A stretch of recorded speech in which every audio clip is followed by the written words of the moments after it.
Hi guys, Joe here. Got Dan and James Tunney on. Thank you, James, for coming on my little channel. It's a great pleasure. Thank you very much. Thank you so much. Conversation. And guys know Dan because I've had Dan on a couple of times. The reason why we've invited you on tonight, Dan, is because it was actually the Alpha Vedic podcast that I came across you on. And you mentioned John Dee, and Dan had recently introduced me to John Dee. And my ears pricked up when you mentioned John Dee. So I sent your video to Dan, and then we both started watching your videos. And I've also got another friend who's become a big fan of yours as well. So she's got a couple of questions at the end of this, what she wants me to ask if we get to that. Okay.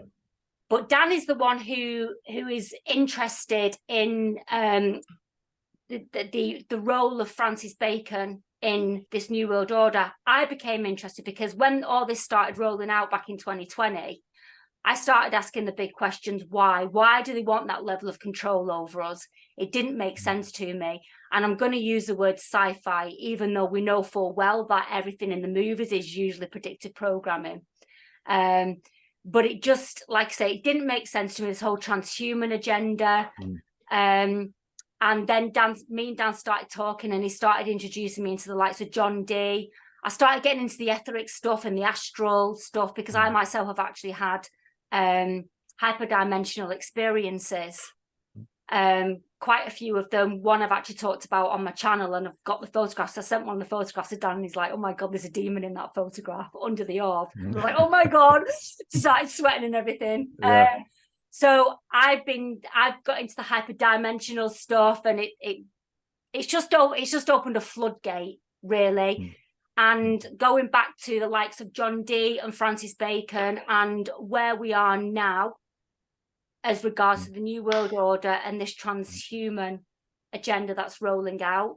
And so I think Dan's going to be the one who is going to have the most questions. Yeah. So for those who are not aware who James is, obviously this is one of his books, the Mystical Accord, which I've read. Right. So he's an author. He's also an ex-lawyer, and he does a lot onto obviously the transhuman agenda. James, like myself, obviously came out from leaving society and then gone into becoming stay-at-home dads, and obviously you've had your spiritual journey just like I have. So if you're not aware about my background, I did 14 years in the military, which I used to work doing special ops for 473 special OPs. So I did the original Iraq invasion, 3 Iraq tours, 3 Afghan tours. I've also done Northern Ireland. So I've seen how they use the military and the agenda big time, and also how they've projecting into society this great idea of transhumanism. They've used the military as a massive example of that, with obviously amputees and using robotic technologies to give them eyesight and stuff to create this. It's a brilliant world, and also because of the histories that I've seen destroying old history to bring into the new agenda, which is like a reset. Especially in Afghanistan, which is where they were just people believe that we were fighting the Taliban, but we were destroying a lot of old Buddhist temples,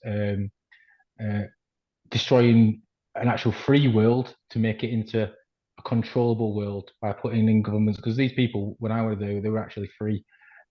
Obviously, then I started, after I got blown up in 2012, I started having a spiritual awakening where I started going into the esoteric, seeing things that I didn't know existed, and this is where my attentions started going back. And then obviously I started to be approached by the Scottish Rite up in Scotland.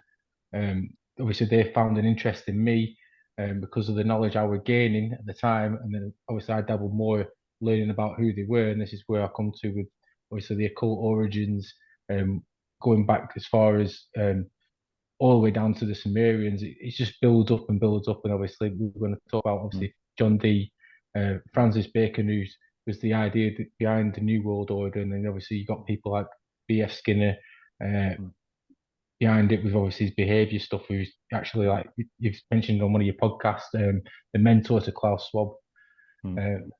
But obviously, if you want to talk more about into the origins of the occult, where your understanding is it of the occult origins, it would be quite interesting, Jim. Okay. Thanks, and thanks for sharing your story. It's very interesting. It's very important that people from different perspectives kind of get engaged, because often going through a tough learning journey like you have insights and perspectives, and it's real. It's interesting. I'll come back to Wells. H.G. Wells is very important in this. But if we go back to the time that you've been talking about the Elizabethan era, and in particular the Reformation. The Reformation is critical in European history, but in relation to Britain, it's critical. It's critical for a transformation. It was a great reset in many sense, great transfer of wealth. And people don't understand that England, for example, was a very Catholic country, a very superstitious country, and that was wiped off the agenda. The totality of pre-existing practices, etc. But and you can see it in relation to Queen Elizabeth. So Queen Elizabeth was kind of transformed into the Virgin Queen. She was transformed into a new goddess. And what they did was they used the time to bury some of the old goddesses, like Bridget or Bride was found all over England, Scotland, Wales, Ireland, and they began to change. They began to change the order, if you like.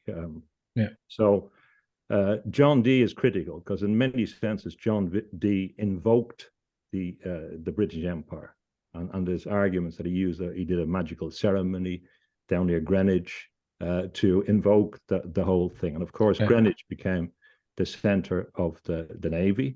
It became the center of time. After a while, it became the center of navigation. It's unbelievable. So Greenwich was the center of control of the British Empire, and the sea routes that came out from there, the trading all around the world, East India Company going over the places like Afghanistan and the Orient, running India with a few hundred people, the East India Company. They went along the sea routes, and those sea routes were the ones that subsequently they would lay the cables on around the world, the submarine cables. So there's a continuity going back to this idea of controlling the earth, the heavens, going back to John Dee's understanding. Now, one of the key things is, where does his knowledge come from? Now, you know that with Edward Kelly, and that he was communicating with spirits and with scrying stones and crystals and things like that. We know that. One word that comes to mind that I think is very important to think about from that era is the word intelligence. So you, from a military context, understand what intelligence is in that context. But there's also the meaning of the personal intelligence, and they refer to spirits as intelligences. So the word intelligence and their concept of intelligence was kind of quite close. So cryptography was related to conjuring of spirits, and they were using similar symbols. So there was a very close connection. So the division between the different worlds was not so intense. And obviously, John Dee believed that he could use the spirits for the benefit of the British Empire. Now, in fairness to them, I'd say, not to Bacon and that, at least they purported to have a commitment to the country and the nation, which subsequently disappeared. So it'll go worse from there. But John Dee's show the connection between angelic intelligences and if you want to call it, the real world, the mundane, as we saw. And of course, that was reflected, probably the base of Prospero in The Tempest, and that another link into Shakespeare, which I'm sure you're very well aware of. So some of the things transferred then onto Francis Bacon, and Francis Bacon is kind of building on a base, I think, a pre-existing base that people like John Dee has established. So John Dee, in some ways, is more overtly occult, or more overtly engaging with the other element. Although he doesn't have an inherent technique. When you were talking about your spiritual experience. He doesn't have that disposition, and that's why Kelly comes in. It's a bit the same. Aldous Huxley didn't have a natural affinity. That's why psychedelics were important for him. It's an interesting point. What Francis Bacon was critical for, of course, is the inductive methods. So the approach, the experimental approach to science. He didn't invent it. This is part of the kind of propagandizing of it. I mean, they were doing it for hundreds of years. The Christians were doing it. They're writing out all the pre-Reformation scientific Christians, going back to Roger Bacon and people like that. They've been wiped out to try and, in many senses, people forget about them. They believe they weren't doing science, or it was something else, although they were very scientific, and they were very, very open to magic. And Francis Bacon was open to magic in a kind of very rational way. But the key idea, as you know, was the idea of the use of science as a method of governance in New Atlantis, and in particular that system, that idea that really we'd have, or we could have, a clique of people, experts, using intelligence to run the world, and in a secret way, out in an island west of Peru. And the New Atlantis, of course, referred back to the previous Atlantis. It refers back to the strength of the Atlantic connection, which is critical, because I believe the New World Order is inherently started off with the Anglosphere, Britain, then shifts to America, so they have the connection, and then that's expanding into a wider alliance, but that's still the core one. And of course, being west of Peru, it anticipates the movement of the empire really to California, and its movement on to Japan and places like that. It's a continuation of this imperial ethos. But Bacon is critical in relation to, as you know, in relation to this idea of a scientific governed realm. And one difference from subsequent thinkers is he's purporting to put himself in a kind of Christian, or claiming to be in a kind of Christian or Abrahamic context, that there's a link back, and that's where their authority comes. You know, some people might debate that, but that's a starting point. There's a number of points I'd like to elaborate on to. It's interesting you mentioned, especially with Francis Bacon. Obviously, he's moving to the New Atlantis with obviously California, and if you look at California now, obviously Hollywood, it's obviously the center of the spells of this realm, the spell casting, with the broadcasting of movies, celebrities and stuff, and that's where he was seeing his future, what he wanted to bring in for this, obviously the New World Order, as he's seen it. Like you said, they were obviously communicating with esoteric beings, not just entities, but obviously hyperdimensional things that people can't see that are around us. Those of, like you said, people use psychedelics. John Dee was using the ruby agate, which I think at one stage it did crack when he used its power too much. I'm not too sure, because he used it on they are making the stuff of it the other day. Oak, the ancient oak tree, which is where he made his staff, and it's obviously he's using mysticism weapons to obviously to communicate. And like we say, they don't know. We can't go back in past. We don't know what they were communicating with, if they were benevolent or not. And obviously, this is where we're coming into where we are now in today's society, where it's coming in what the whole agenda was, coming back from that starting point. Which happened obviously. James, do you have any knowledge of why they wanted this agenda to roll out? What was their reasoning behind it, aside from the control? But what was their reasoning? Like the whole transhuman agenda for me is very alien. So that makes me think that they were communicating with alien beings, or hyperdimensional beings, whatever you want to call it. Do you have any knowledge of what Francis Bacon's and everyone who was after him, what their why they wanted to bring in such a radical, what I would consider as a human being, a radical agenda, merging us with machine? Okay, I'll explain that in terms of wells is probably a better example to build on that. But one important point about, so a cult, of course, is hidden, and what's not hidden in many contexts is what their policy was. And the key thing that Francis Bacon was involved in was plantation. And in my latest book, I've tried to explain that the idea of plantation is a critical idea. It explains what they were doing. It was a tool that was used from the 1400s, but goes back to Babylon and places like that. The garden and making the garden and controlling the garden. So in that idea, the plantation, in many senses, is the person. So it's a conception of the human as a plant. Sorry, I just need to plug my phone in, otherwise my internet will go off. Okay. So this idea of the human as a plant is a critical idea. So that's why you could take people and plant them in the United States. Yeah. That's why the native reservations were called plantations as well in the United States. That's why they planted people in Northern Ireland. And the benefit of plantation is you can set people that have different perspectives together, and then you don't have to worry about challenging you because they're going to be so preoccupied.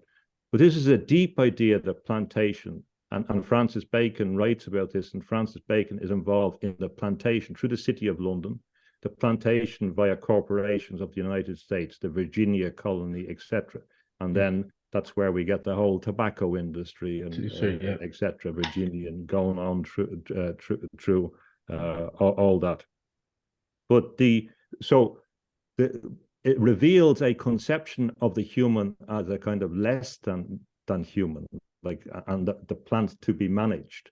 So in some views, we see there's a hierarchy, which is a reverse spiritual thing, that you start out with humans, then you regard them as animals. And that was, you can see that in many contexts, in the Irish context. And that went on.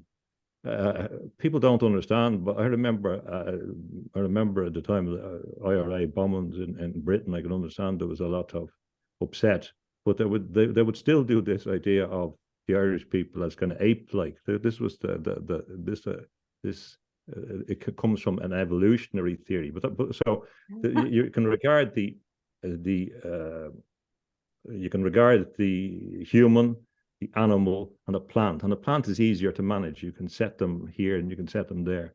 And the next stage, of course, is mineral and mineralization. And you can see in this objective an attempt to turn us into mineral substance. But to answer the question, remember that the ruling power in Britain, in England, were always, in the first generations, they were French. They're associated with French networks. They were Norman. The early kings didn't speak English. They weren't native to the area. They took over the existing system, and they let a lot of the stuff that they get credit for was stuff that was working already, and they let it continue to work.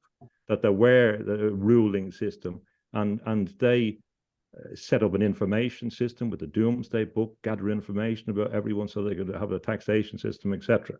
But there was no real, you could argue that a lot of their lack of concern for other people was the same as a lack of concern for the people that they had conquered. And in many senses, what was done to the native people of Britain was what the model that was exported abroad. But in this, there's basic things like a love of power and all those basic things that we can't dismiss.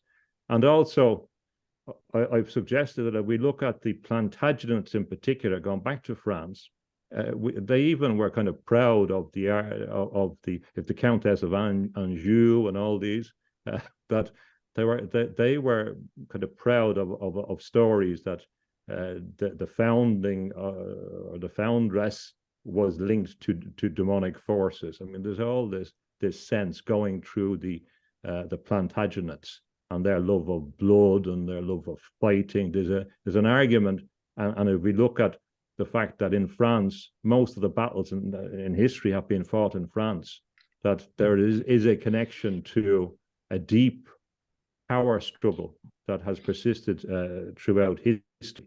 But so there are some basic things of a love of power, a love of control, a massive attraction to control. And of course, people get into power positions, you can't really get out of them. It's like in the kind of in a mafia in a certain sense. And then all that stuff about the bloodlines or the different groups, and the opportunities that come through technology, reformation, etc., persist into a system which is based on establishing control. So there's a deep love of control, and everything towards the New World Order is an effort to increase the control over other people. And you might argue that part of this is a kind of left brain hatred of unpredictability. So there's a desire to not have unpredictable people, to not have free will. And of course, some people argue that there are alien forces or demonic forces or satanic forces, whatever you want to call it, different forces that operate through these things. But we don't need that explanation in order to present the case. And sometimes it's good to discuss it, but on the simple facts of the matter, the desire for control, the use of rules, the use of military force, the use of hierarchy, the use of law, the use of power, the elimination of opponents, the use of the plantation methodology, the use of the colonial force continues today. So what I call, sorry, last point, the empire of scientism. And this transhumanism came in really in the 19th century, and it was associated in many senses with Darwinianism. And remember, there was two theories of natural selection at the same time, Darwin's and Wallace. Wallace wasn't allowed in really because he had a spiritual concept, and that had to be put aside. And we had Darwin, we had Thomas Henry Huxley, and they're saying, well, let's take the spirit out. We don't need the spirit. We're only accidental creatures. Take the spirit out. And they were thinking, how could the empire change in the 20th century? This continued for a generation up until the 20s. And they realized that it couldn't have the empire as it was before, especially when things are not like in Ireland or national liberation struggles. It was getting a bit too difficult. So they decided to use scientism, the overextension of science. But in the 19th century, this idea of transforming the body became a strong idea, particularly in the 19th century. They said, well, if we've just evolved naturally, well, then we can control the destination. We can interfere with evolution. Although they're always arguing for natural selection, as soon as they establish the principle, they want to change it to artificial selection. So there's an idea as well of plasticity. I have also a theory that, or part of it is that if you look in the 19th century, all across Europe, in Britain, we could look at it in the whole century, that syphilis was a major problem. And people don't forget how important it was. Like 1800, 20% of people had syphilis in Britain, according to figures. And it was devastating. It was really devastating, and it affected the body. I think there was a deeper thing that began to happen with mass immigration in the late 1800s and the theory of evolution, that there was a deep kind of, in some quarters, a kind of revulsion against the body, and a revulsion against the incarnation. That began to say, well, how can we transcend the body? It was that, as well as the just eugenics. The last point, sorry, what does the ruling class love to do? What do they love to do? They love breeding horses, breeding dogs, breeding, among themselves, keeping it in line. Those lines, they love that stuff. That's where eugenics comes from, and they are also interested in eugenics because of all the inbreeding. Their genetic pool was going down, so they were also interested in that perspective. So the modern articulation of this New World Order is H.G. Wells, and it's right through the work of H.G. Wells. He wrote the book The New World Order, explains what's going to happen. They read the same thing. They say it's a conspiracy. He wrote the book The Open Conspiracy in 1928. He explains they're going to take over the world by an open conspiracy, as they're doing. And all of the World Economic Forum plans, etc., are totally consistent with H.G. Wells. So H.G. Wells is sometimes reduced to a science fiction writer, Invisible Man, War of the Worlds, all that kind of stuff. But he only did those books over a 5-year period in the 1900s. He was a student of Thomas Henry Huxley. He came to be a teacher of science, got scholarship because they wanted to expand this idea of science. And he laid out the future, what he called it socialism. It doesn't seem to have a lot to do with socialism. It was a kind of an idea of mixing industry and other interests in a ruling elite through science. So and a key idea, abolish the nation state, abolish the family, abolish religion. So he'd moved on from, so we can't accuse Bacon of saying that he didn't do that. H.G. Wells is bringing it to another level. Can I just go back to something that I picked up on one of your podcasts? The whole connection between breeding horses and the eugenics. Yeah. Could you just, because obviously with me having horses, my ears pricked up on that point.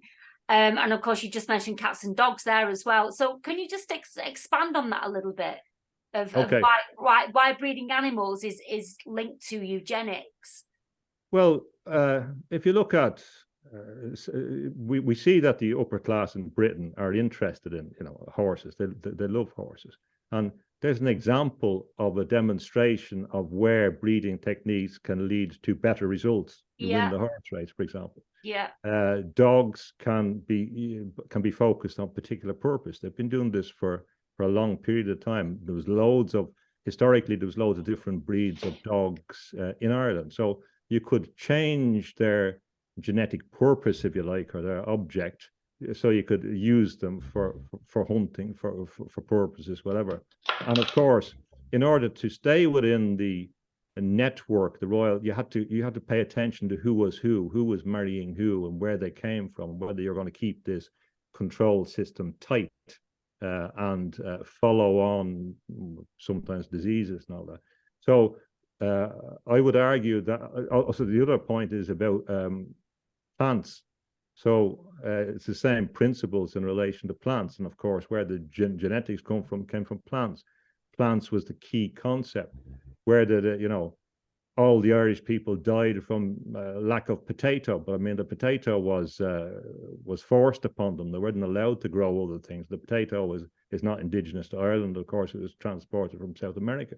And why did the pathogen come from? There's a possibility that it was associated with the forcing guano on and using and importing a bat-based pathogen from South America. That's where we heard that one before, eh? Yeah, but the bats. But it's interesting. So when you begin to distort agricultural practices, force things, make people dependent on things. But in all of these, it's about breeding. It's about plants, like the type of cotton that was used in the United States in the plantations was developed in, I think it was the Chelsea Physic Garden.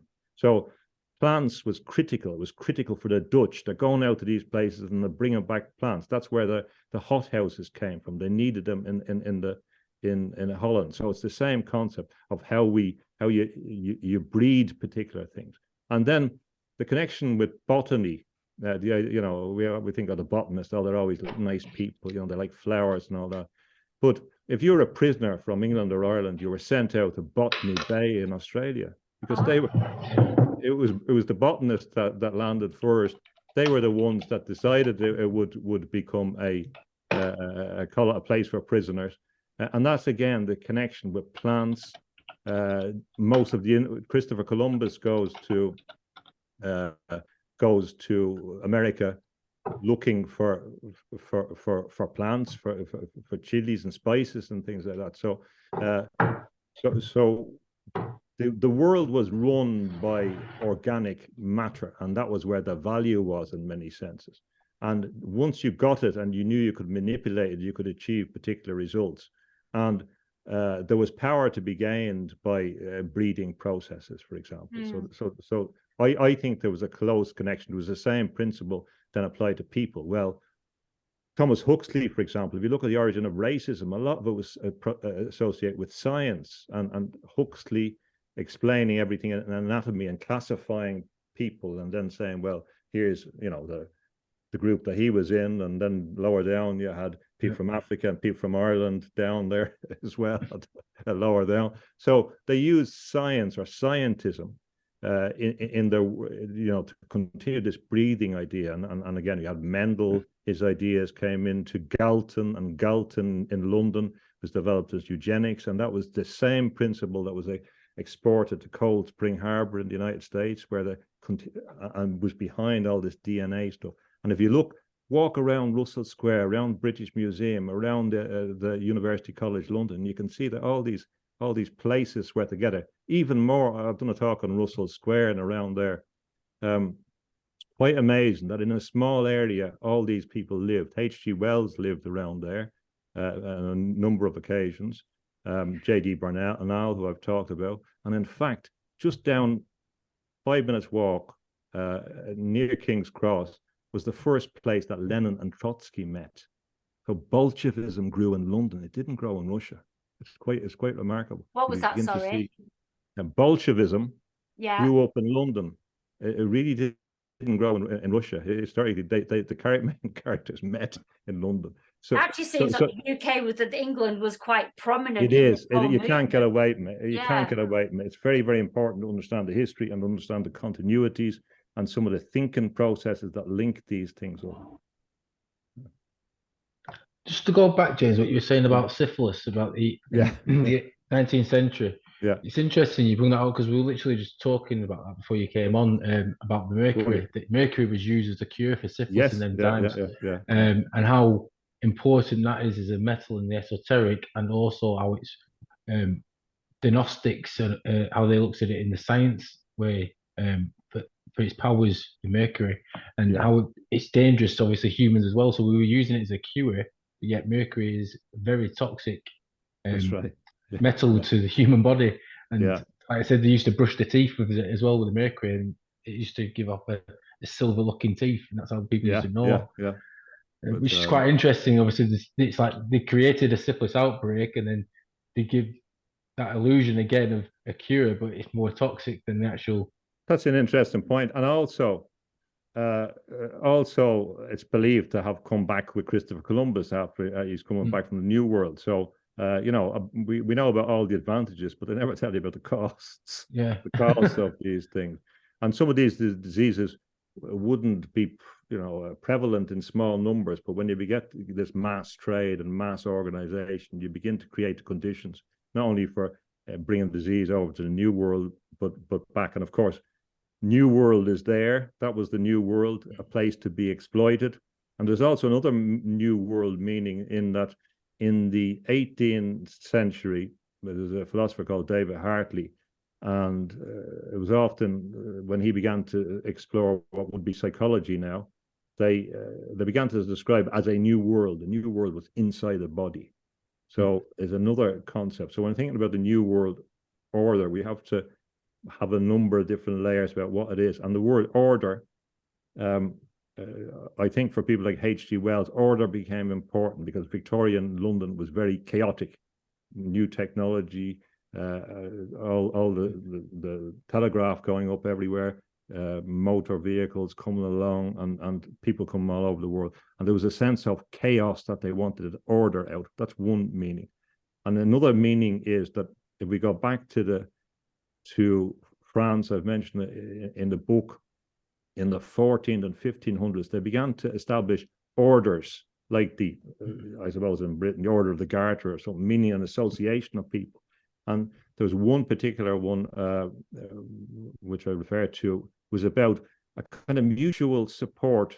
There was one prince in France, and he had no basis, so he established a mutual support order. So he'd give presents to people on the basis that they would support him in a political context. And that notion of an order is very, very important. It's an actual connection between people. You can see that in the way people are brought into to help with the fomentation of these networks. Yeah, they do seem to be very obsessed with order. That's one of the things I found in Afghan, that when first time I ever went there, how free these people were and how much they wanted to put these orders. They wanted to build prisons for them. Like, these people were free. They grew whatever they wanted. Obviously, the Western people, for the media, believe that they were growing heroin because obviously think it's 87% of heroin comes from Afghanistan, but the place is so rich in minerals and crystals. And these people were just farmers. They weren't warriors or obviously you did have your Mujahideen tribes, but again, they've always tried to defend their freedom, and they didn't want this structure, which again the Taliban was created by the CIA, again to create an order, and they've done the same. They said it's that again to what you described about the plants. It's growing their plantation. Your free countries like your Syria, your Libya, Iran. Cuba is another one. They're very against Cuba because again, Cuba don't want to be part of that structure where they want to have that freedom and the freedom back to the people. When people start getting that, that's when obviously places like your Libya get attacked, is Syria, which is very interesting. Also, when you touched on about the structure, the class of what they perceive of the Africans at the bottom. Again, it's funny you should say like if you go backwards into the 12 tribes of Israel, like your Africans are a lot of the original tribes, and people don't associate as Ireland as well are one of them tribes, the tribe of Dan, which is the Danin. And it seems that these original tribes they cause this civil unrest in these countries and to make them very lower class. And I've talked about this to other people about how they discriminate the gypsies, and especially the Irish gypsies, and they make people make them lower class, but they are today what we see is the original free people. They move around, they don't follow the concepts of the laws, they still use the common laws, and they are what we class now as free, even if there is such a thing as free people, because we're all under this same grid. There's no such thing as off grid because we're all still under the grid. Yeah, that's right. They're still maneuvering as free as they can be. They still learn the land. They still know the rules of the land. They still respect, but they don't respect authority. And this is where people get classed as, well, they lower them because they don't class and they don't want people breeding. No, you shouldn't associate them. So they've actually given like bastardized their names. Especially like you say, the Africans. Through culture, they took Mickey out of them, making look like apes and with cartoon and to the Irish as well. So there's another, it's not all based on skin color. So this is the thing that people don't understand from the history. It was based on a sense of where they put the people in their hierarchy, and it convinced people, ordinary people, that there was a scientific basis of racism, and I think it persisted well into the 20th century. That people say, oh, they're inferior because. And the scientists said it. I mean, that's quite well written about. But there's a few things came to mind when you said that. A lot of people don't understand. They think this stuff with Russia and Ukraine is a new thing. But in the Crimean War, there was 30,000 Irish people were fighting over there for the British Empire. And people think it's new. They say, well, what were they doing fighting over there? But again, they're very good at utilizing, and this was after the famine, they're very good at utilizing people that they've subjected to their conquest to further their own goals against some other poor unfortunates. And in the shape of things to come in 1933, which was made into a film in 1936, now this is H.G. Wells, what happens is there's chaos all over the world, there's wars, and what's going to be the new world order, it's really an air force, a global air force, who's going to take control and establish this scientific control. Where are they based? And he's writing this 1933. They're based in Basra. And then so when you see this, about Iraq, and when you say, well, actually. 90 odd years ago, they were talking about that being the center for the Air Force to control the world and to remove things. It's a bit chilling. And the last point, when you're saying about the Irish travelers and gypsies, it's quite funny that Tyson Fury comes from a world heavyweight boxing champion. You see these figures now, they're getting very big, 6'9", whatever like that. And they're outside the system. His father was born in Ireland, but they were marginal. They were living outside the system. And you have to ask yourself, are they prospering now because they stayed outside the system, you know. And when he fought Deontay Wilder in America and beat him, but Deontay Wilder was another person who would have come from a similar background outside the system. And it begins to make you wonder about, you know, all the help people are supposedly getting from this great scientific medical system. Well, it's me and Dan were talking about this because we did a video about living off grid, and we were talking about how, again, they've bastardized gypsies living free, and, you know, and in actual fact, they're the ones that have got it right. We're the fools who have been living in the system with this perceived freedom that we've had. But just going back to the me and Dan have talked about this. I mean, Dan knows much more than I do on the history of it, coming from a war background and the research that he's done. So you two having great conversations. So I'm just going to nip in with my limited knowledge as and when. I've probably never been so quiet on a podcast, well, on an interview with Dan. But me and Dan have talked about this. The whole transmutation, is it more than just the body that they're trying to control? Does it go to the spirit and the soul? Do they want to control that element of us, basically trap us into matter in this realm? Absolutely, yeah.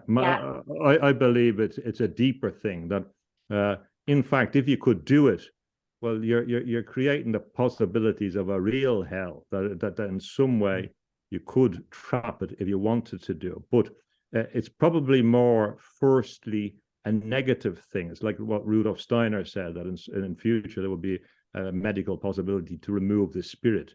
So it's a bit like the pill, in the sense the way the pill works, which was an important part of the counterculture, if you like. And it works by suppressing something. So by the same analogy, if there's something that can suppress the parts of the brain which are necessary to help the spirit working, well, then you immediately abolish the spiritual consciousness, or perhaps can impair it, make it difficult.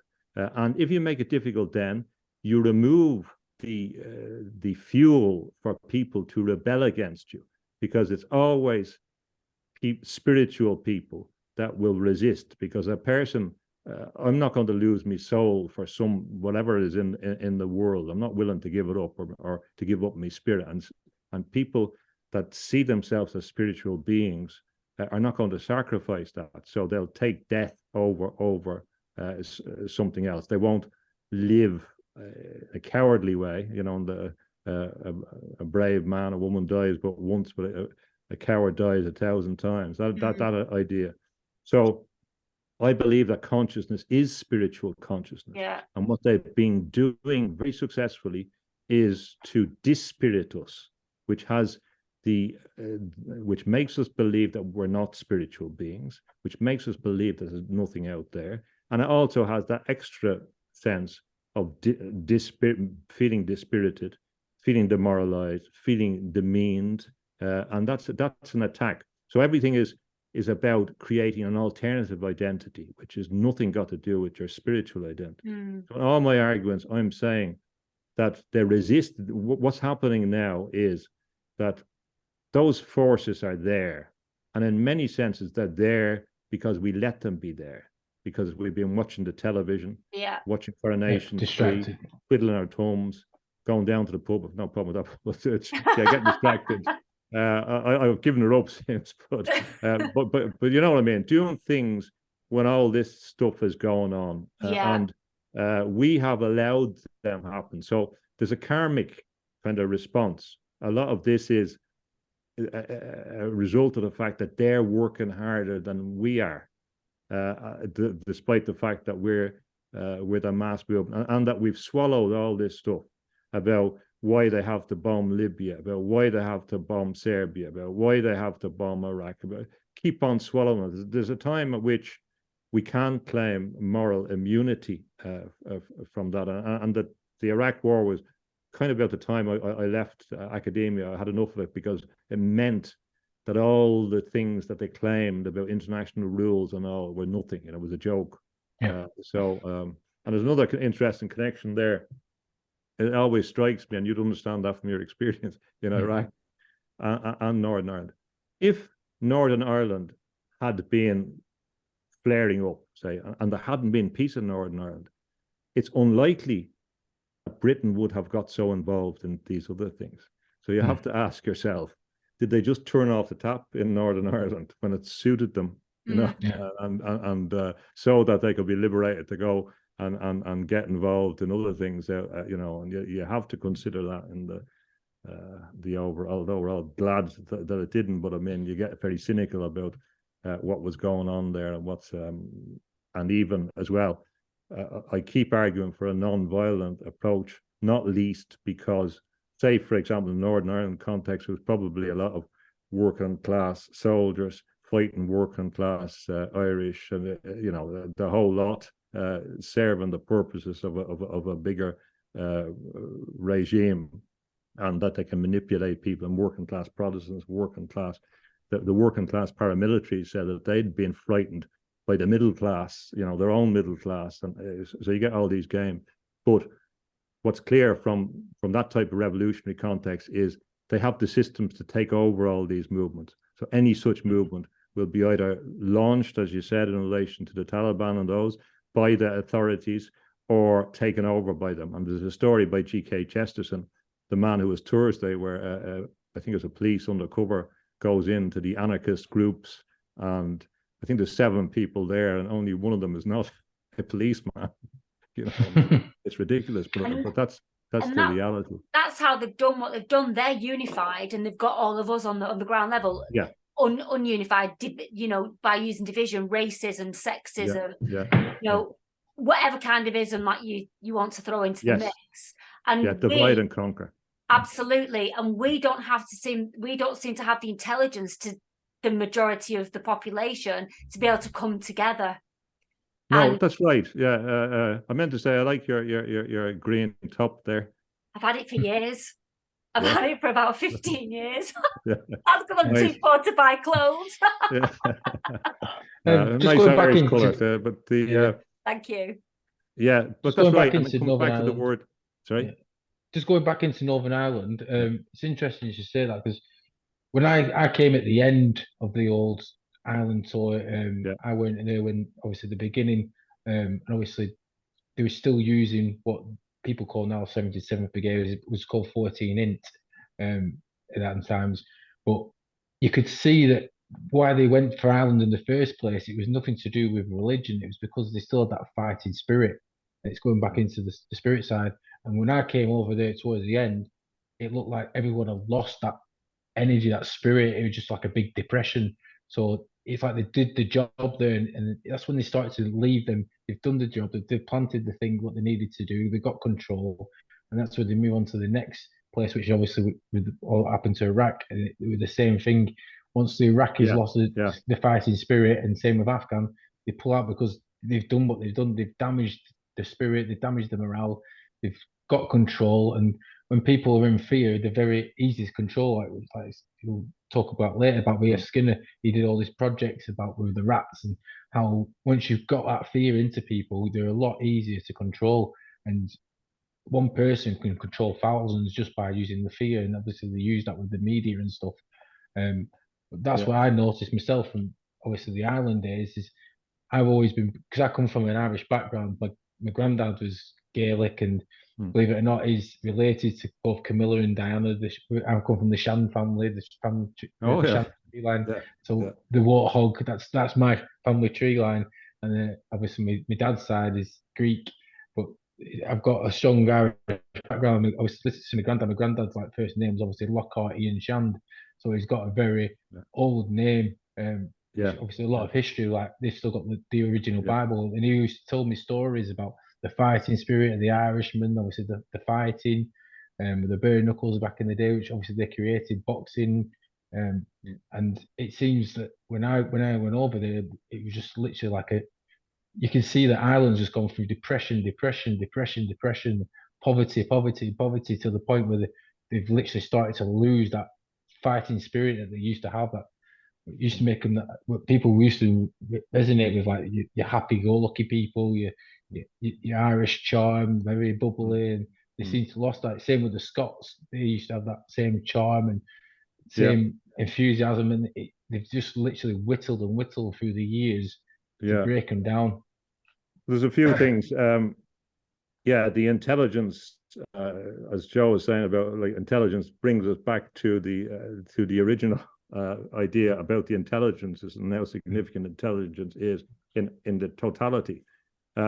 What has happened is people don't believe that they're spiritual beings, and that's the key thing. You can't go anywhere unless you have a sense of your own spiritual consciousness. Now, a lot of people don't really understand that, and I have some English friends and old friends.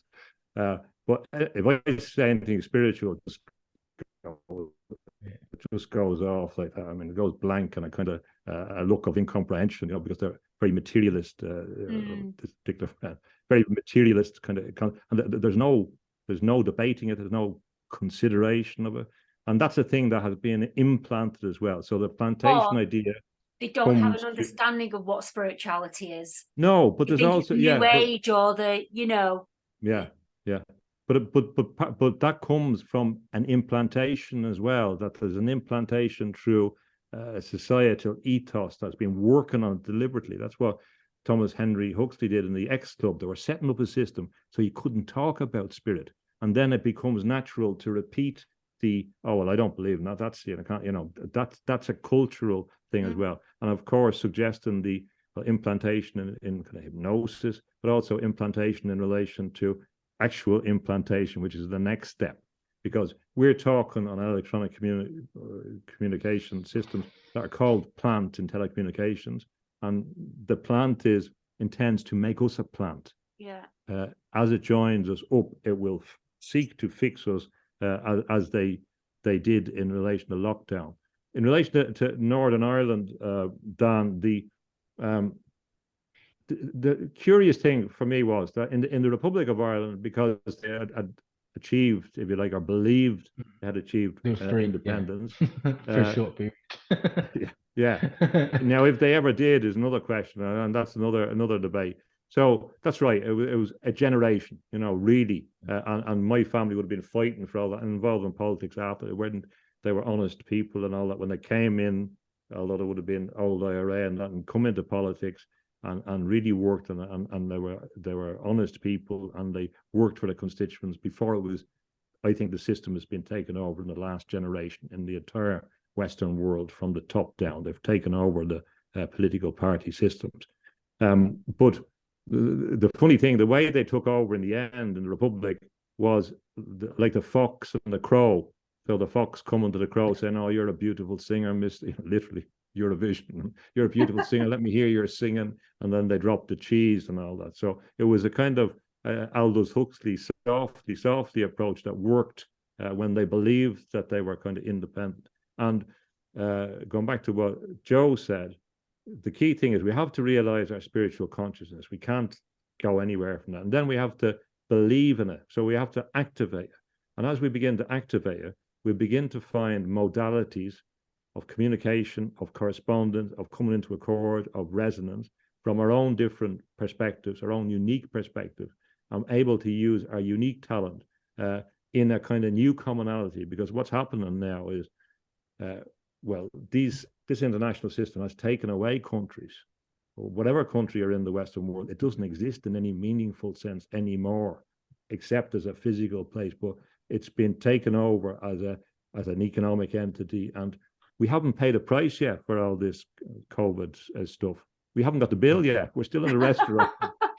Still in a restaurant, and I've got all the bad food locked down. But now we still have to go out and the big bouncers waiting with the bill. We haven't got that yet. I mean, it's quite incredible. Despite all the other things, don't mind about the loss of liberties and the totalitarianism. So what is going to happen in a positive sense is that people are going to form bonds. They have to form bonds now, that we can't get away from it, that we've moved to a different level, and we're going to form connections between people across borders, which will be grounded on some recognition of spiritual reality. And I advocate that people seek to accept any people's spirituality, assuming it's not demonic or something, desperate, something concocted, to try and work with people of all spiritual persuasions, because they have the same existential enemy. because what they want to do is they understand they have to destroy all religion in order to progress this new religion, this new transhumanist thing. And a part of that, going back to your other question earlier on, part of this transhumanist thing is the nth degree of this idea of the inventor becoming God, the idea of the human becoming God, that there's no force out there, it's accident. So we're the gods and we are becoming gods. That's what Yuval Noah Harari is saying. And the best way to demonstrate your God is to take control of another person's existence and to remove the bit that can be left to biology, to have that ectogenesis where babies are produced in those, like in the Matrix. That's what they've been arguing for over 100 years they're going to do. So there's a real attack on biology, attack on the body. And that's why, with the spiritual context, one thing in relation to, you mentioned Gnosticism, there is a stream in Gnosticism, of course, which is against the body, which doesn't like the body, depending on which stream.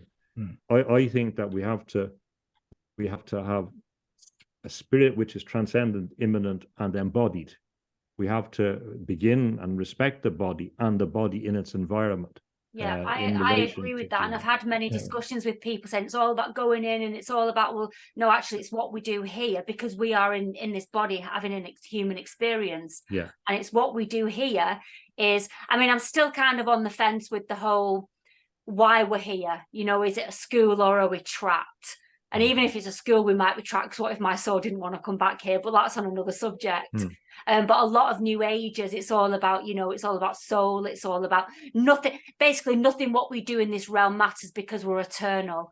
Well, actually, it does matter, because what we do here is the reason why we're here. Otherwise, there's no point us being here if it doesn't matter us being in this body. So I've had plenty of discussions with people, mainly New Agers, who've got that idea of we're eternal, so nothing matters. And that's just basically that's them maybe being a little bit too frightened to look out at the external world and what is actually going on in the external world. You know, I think it might be coming from a place of fear as well. Yeah, there is a lot of retreating into this kind of fuzzy escapism, which doesn't work. I believe, if you want to use the word karma or whatever, but there are consequences for our actions, and that's what the spiritual world is about. And we're always coming to terms with that. But what we do is important, and also that if we're doing the right thing, that the world is a reflection of us, is a reflection of the totality of people's mentality. So we also have to persuade other people, as you were saying, like that don't believe in these things, to leave open the possibility that you can work on and demonstrate or help make it credible. So it can't. It also has to be brutally disciplined in relation to a meaningful analysis. For example, at a stage now that things are getting so desperate that we really have to work hard on how we communicate, on getting the argument robust, on being able to articulate as best we can, and refining the argument. So it's not a kind of vague, you know, hoping for things and love and light on it, that's great, but not on its own. So it has to be in a way that Dan would understand in his operational past. You know, it has to work in a real context. Yeah. Where I'm looking from experience, even the Rosicrucians talk about it, and it's the way they've attacked us. It's if you fix your mind, you fix your body, you fix your soul. So, and it's the opposite way around. So if they damage your mind, you'll damage your body, which then damages your soul, your spirit. And so they've literally just inverted everything that we should be doing. And like you say, because if you're not got a good mind, you don't care about what you eat, you don't care about what you use, so you stop looking after your body, which then obviously starts to rot, and then obviously that's where you get diseases and illnesses, and obviously that's where you forget about your soul, because you're more concentrated on your physical aspect, what I look like, or I don't look good in the morning. And we use this technique actually in the military. Like when people first come in, no matter what background, we're told as instructors the first thing we need to do is break down the spirit and then mold them into what we want, which is fighting soldiers who don't think. And Thomas Hansen. Yeah, which is what we do with horses, they break the spirit. It's actually called breaking them in. breaking the spirit, and that's all these creatures know how to do, is break the spirit. But sorry, Dan, go on. Yeah, so Sorry. literally when you was I'm on not that about quiet after all, am I?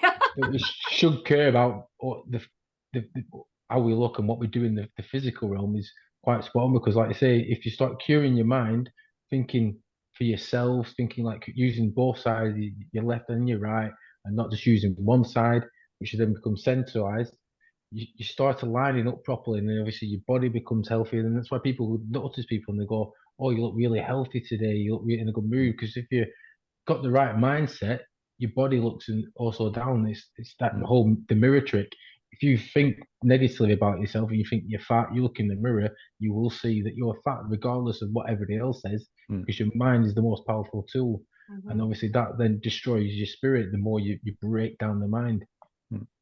And the link to that is the need to have a connection with nature. That's what they're trying to cut off, our connection with nature, make nature dirty, make nature, dangerous. And that's been very successful in my lifetime. I can see a change, because people used to work with things, get their hands dirty.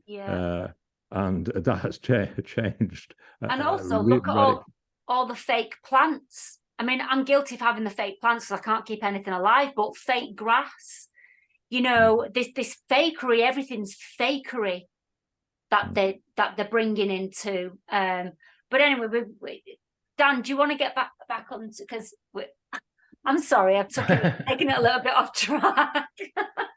No, it's like one of the other things is like Attilio Spinelli. If you come across his work, the guy who's behind the EU. Obviously, if you look at Attilio Spinelli, his EU agenda is literally what we're seeing now with the Agenda 21. His work is like B.S. Skinner, who obviously everyone knows about his behavior stuff. How he's integrating all his founders. And again, you can look at everything online, and they call it conspiracy, but yeah, everything's there in plain sight. And for people to actually, like say, to look into, like Huxley's work, and C.S. Lewis is another one who talks about all this stuff, because they use that, they write a few fantasy novels, and it distracts them to watch the actually scientific stuff that they wrote and the real history stuff that they've actually wrote. It's like one big massive distraction. I was a lecturer in EU law, so I've kind of studied up close and its origins, and well, that's another story. I won't get into that, but I did leave it all behind. But C.S. Lewis, George Orwell, Aldous Huxley, Anthony Burgess, they were all, and also Zamyatin, who wrote We, one of the first dystopians. They were all responding to H.G. Wells. He'd set the tone in When the Sleeper Awakes in 1897. So, and he was doing a kind of scientific utopia, which you could relate again to New Atlantis as well, but it goes also back to Plato. And all those books were critiques. So C.S. Lewis saw what was going on.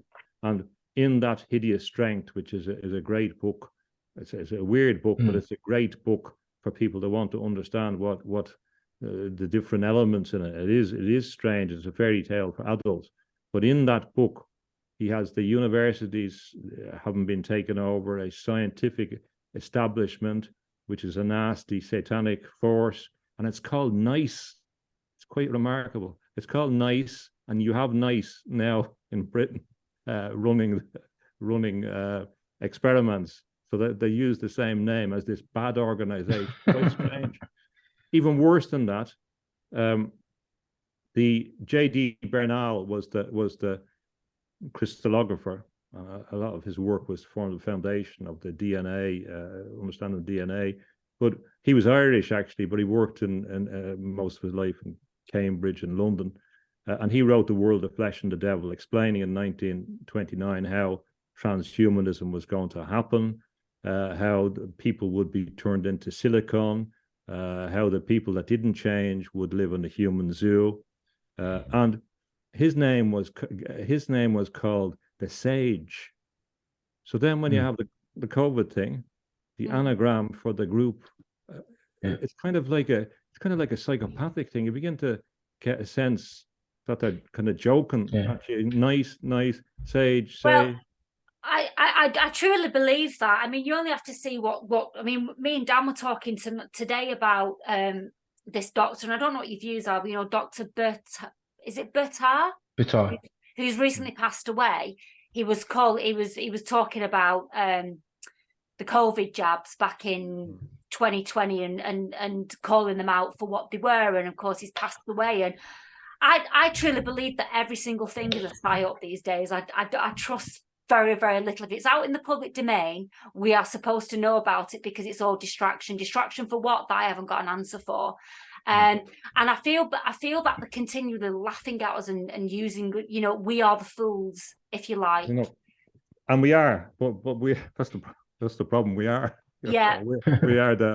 We have given up so much. All the great intellectuals disappeared. All the people that supposedly talked about human liberty were nowhere to be seen. All the comedians who believe they're standing up to power disappeared as well. Yeah. All the intellectuals were hiding at home, repeating the agenda. It's like the Soviet Union. It's unbelievable.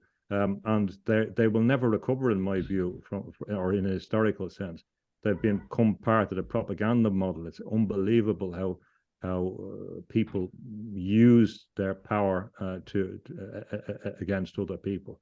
So we are fools for having not understood that we have our own spiritual capacity, and we're reflections of divine force. And the problem is people don't actually believe that. They don't actually believe that. But they don't actually believe that they are divine, because every time they turn on the television, or they have a television, it's telling them that they need something else, that they're weak, that there's someone else better than them, etc. And so there's a lot of self-talk and need to be done as well as people are moving. And I also think that there's been a lot of move towards this continuous need for overstimulation, where we never sit in peace.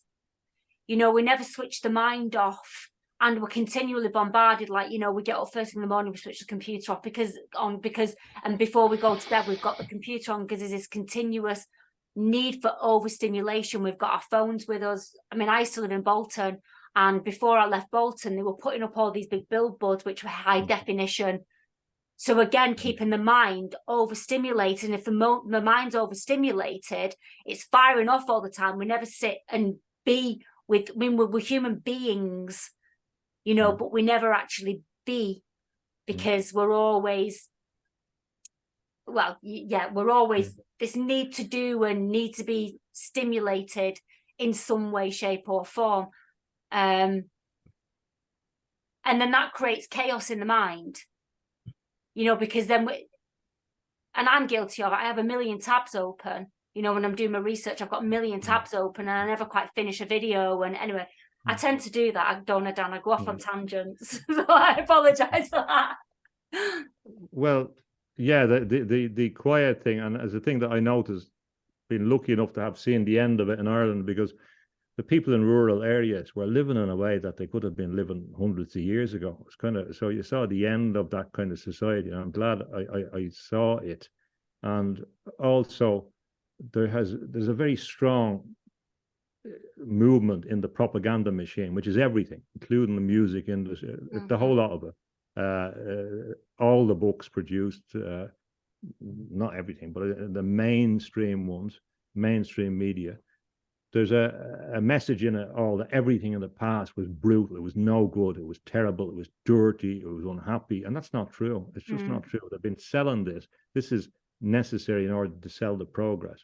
And one thing as well, even in the context of horrible times historically in Ireland and all that, still in rural context, people had joy de vivre and dancing and social things and music and stories and conviviality, which is the important thing, and shared things. And also, they don't have this maddening aspect of the world. I mean, just simple things, to walk out in the countryside or to do things in the countryside. Your mind is in a more natural state, or to walk barefoot, or to drink water from a spring or whatever. The advantages, you never hear about that, and that's right. So we're being moved away from that connection with the land, the possibility of solitude. Like I was thinking as you were saying that there's a film called The Field. It's not a great film, Richard Harris, but it was filmed in a because they made I think they could have done a lot better, but for political reasons they changed the end and it kind of destroyed the story. But the field that they use, my grandfather used to mind sheep in that particular field that they used, and I used to go down to the old guy that was in the cottage, and you'd go in and you'd sit there and you'd have a cup of tea and you'd talk about nothing or just sit and look in the fire, and then there'd be a knock on the door and it might be a cow or something banging its head off the door to say hello, or there was a little bit broken off the door where the cock would come in and walk around and the cat would be looking and the dog would be looking for it. And your mind goes in, as you know, into a different space. This neighbor has hens here and they're coming in all the time and they kind of relax you on a deep level. You don't, it's quite amazing. Deer come into the garden here as well, and they always just put you into a different zone. They really work on you. So we have a necessary symbiotic relationship with the animals and with the earth that we have to sustain. And it's these guys that are torturing the poor little bats out and, to extract poison out of them, to concoct poison out of them with all their scientific worldview that are deliberately causing these problems as well. Yeah, it's funny you say that, because we think, like you said, they bastardized the past, and if you look back in the past, it's because we weren't as reliant on a government to be governed. We didn't rely on doctors. We do herbal medicines. We did everything with nature. It's one of the big things I'm big into. So I do my herbal medicines. I do my foraging. I try to keep away, and I've learned most of the stuff I've learned from the military, because from doing survival courses and obviously spending that time and realizing that these things are more powerful than any pharmaceutical. So obviously when I got blown up, I was on big bags of medication. They put me on 500 milligrams of psychotics, painkillers, and because of me injuries I already had, they were making things worse. So it went till I started going into the natural path, the natural remedies, and now I've come off all pharmaceuticals, and I'm probably at the better health, both mind and physical, than I ever was before the explosion. Right. Yeah.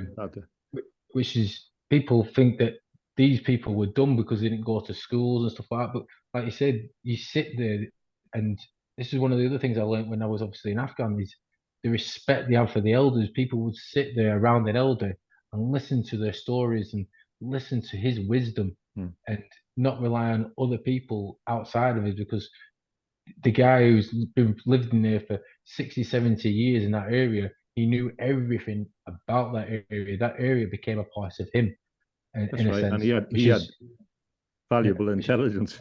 He becomes a consciousness with the animals, the plants, and everything. That he knows the seasons, he knows the system, and he becomes one where now, like you said, we're so distracted and reliant. Like we sit on TVs, we sit in buildings, in blocks, and we miss so much and become lazy, and we think, oh, by going to a supermarket buying something in plastic wrapped is good for us, but people won't eat anything out of the ground. Like I tell people all the time, and they're like, what do you mean you eat out in the woods and stuff? I'm like, well, why not?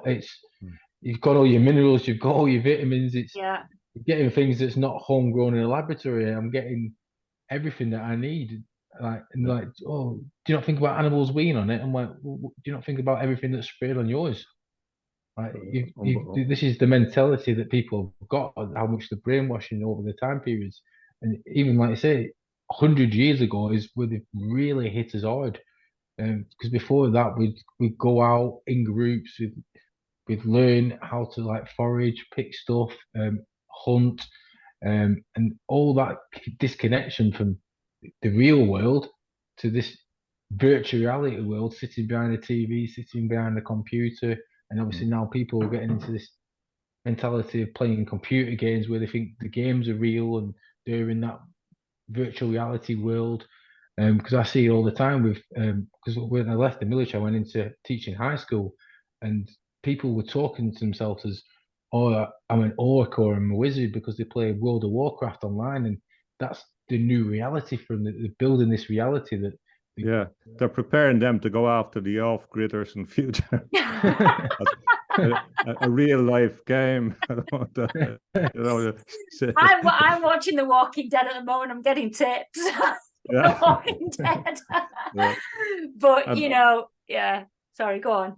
I was thinking about that. There is a class of faith healers in Ireland, traditional healers that ran in the families, or they have a lot of experience, and that's dying now, because one of the best ways to get rid of these things is to overregulate it and make it difficult for people, and that's all part of the game. And the big international legal firms are committed to this global agenda, so they're a big danger in this. And the other thing about I was in Australia with the kids we went around for about 3 months in a tent, and sleeping on the ground every night was great for your intuition. You began to notice, and I noticed it here when I go out in the garden a few times in barefoot, and I often get kind of telepathic messages when I'm in that state. I noticed that last night I got a message from a kind of spiritual teacher in America, but there was an email when I came. He communicated something back to me, but I could feel him doing it when I was out in the garden, and part of that was because I think I was connected to the ground. Your intuition is definitely related to the earth resonance, and so there's also ways. So there's a benefit to changing our living. It's not all. It's always presented as a kind of negative thing, but there's a benefit to do these things. I usually swim in the lake up here. I swam all year round, and people say, "Oh, Wim Hof," but the monks were doing that in Ireland and England and Wales over 1,000 years ago. It's nothing new. They keep now they're trying to make it's proved by science, so it's good. But really, those things are there, and they're things that we have to do to get to help our consciousnesses. I still can't have cold showers. I try, but I think I like to do a second and then it's back up to hot again.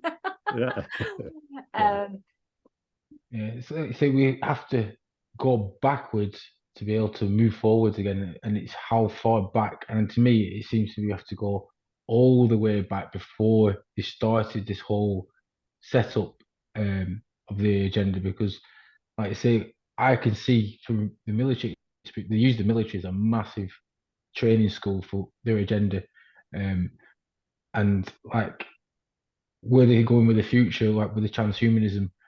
Help for Heroes charities are a big pusher, because they're giving this illusion now that people with missing limbs are heroes, and look what you can do, you can walk up Everest, but you couldn't do that when you had your both legs, because people go, well, you don't feel pain, you don't feel the pain now because you got no legs. So they're selling that agenda. Oh, you can do this now because you're becoming half man, half machine with the cyborg. Like one of my friends, he's lost his eye, and he's got a computerized eye. So whatever he's seeing, they're saying it's connected to his brain, but how does he know that? And obviously that's the implementing, is how far does that go? Do you move, if you're losing your eyesight because of age and you go into glasses, are people with money going to start replacing the full eye sockets with computer chips? And are people going to choose to take the legs off because they've got a bit of pain? Some people That's have right. done. I think when in my definition of transhumanism, I distinguish medical restoration of normal expectations.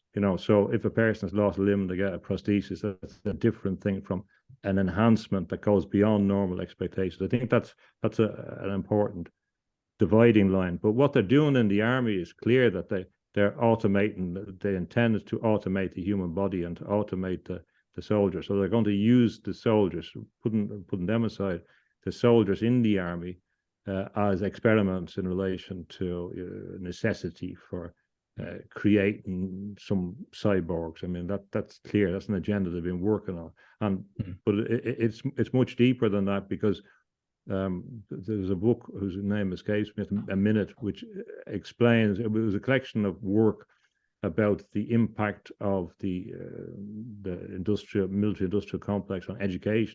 And nearly all of the education technology came from the military. It's unbelievable. It's so pervasive. It's really, it's a total system, and this is what people don't understand. So now what's happening is the NATO and other forces are creating the possibility for this global government system. And they could also, they've always wanted to destroy Russia. That's been on, it's in the agenda and all the things. It explains a lot of geostrategic things.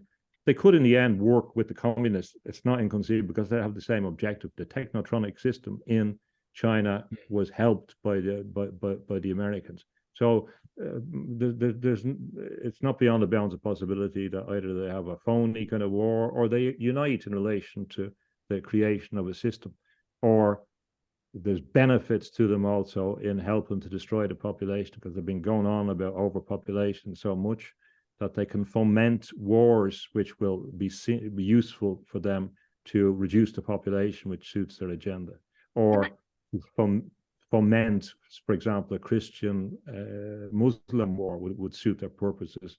Can I just ask this question that my friend had regarding the Depop agenda? She feels that what they're wanting to bring in with the grid and the technology, that they haven't got the infrastructure to control the amount of people, so that's why they have to get rid of a large number of people in order to have. What are your thoughts on that? Do you feel that they've got the infrastructure in already? That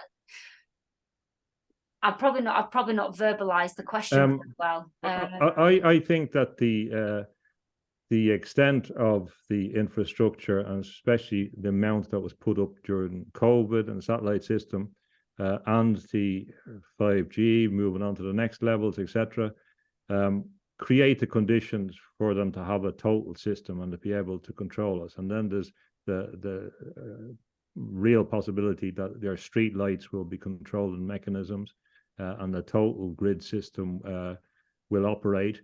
And then there's the real sense that the insertion of crystals into the body, biomarkers, etc., will be able to interact. I mean, it's quite clear from the patents that are being given or granted that that's where they're going. The population thing is a fetish that they've had for a long time. They don't like the idea of too many people, but now you hear people saying, "Oh, well, we need more people." It really depends on the degree of control that they have. But there has been a kind of fetishistic thing going back to Malthus about this population and the sheer numbers, and also the sense that if you're in power, you don't want too many people. But that could also be changed if there are reasons altered. But I think they're very near having a critical mass or a tipping point whereby they'll be able to unleash all the technology that is there, and it's integrating the plantation of automaton system. When I said in my email to you, actually, when I was in Bolton, I heard 3 times. I heard it at different points very early in the morning. I expected my neighbours to come out, like zombies. Yeah. And it was almost like, one, they were testing frequencies, but because it was so early in the morning, and it was just really bizarre. And also another thing that I recognised as well is that there were birds singing at time when it was still dark, at like 3:30 in the morning. Yeah. And I almost felt that was either the birds not realising their own natural cycle of when they should be waking up. I can't remember the word with it, or there were speakers coming from, sounds coming from the 5G in order to disturb again. What's it called? Our natural cycle.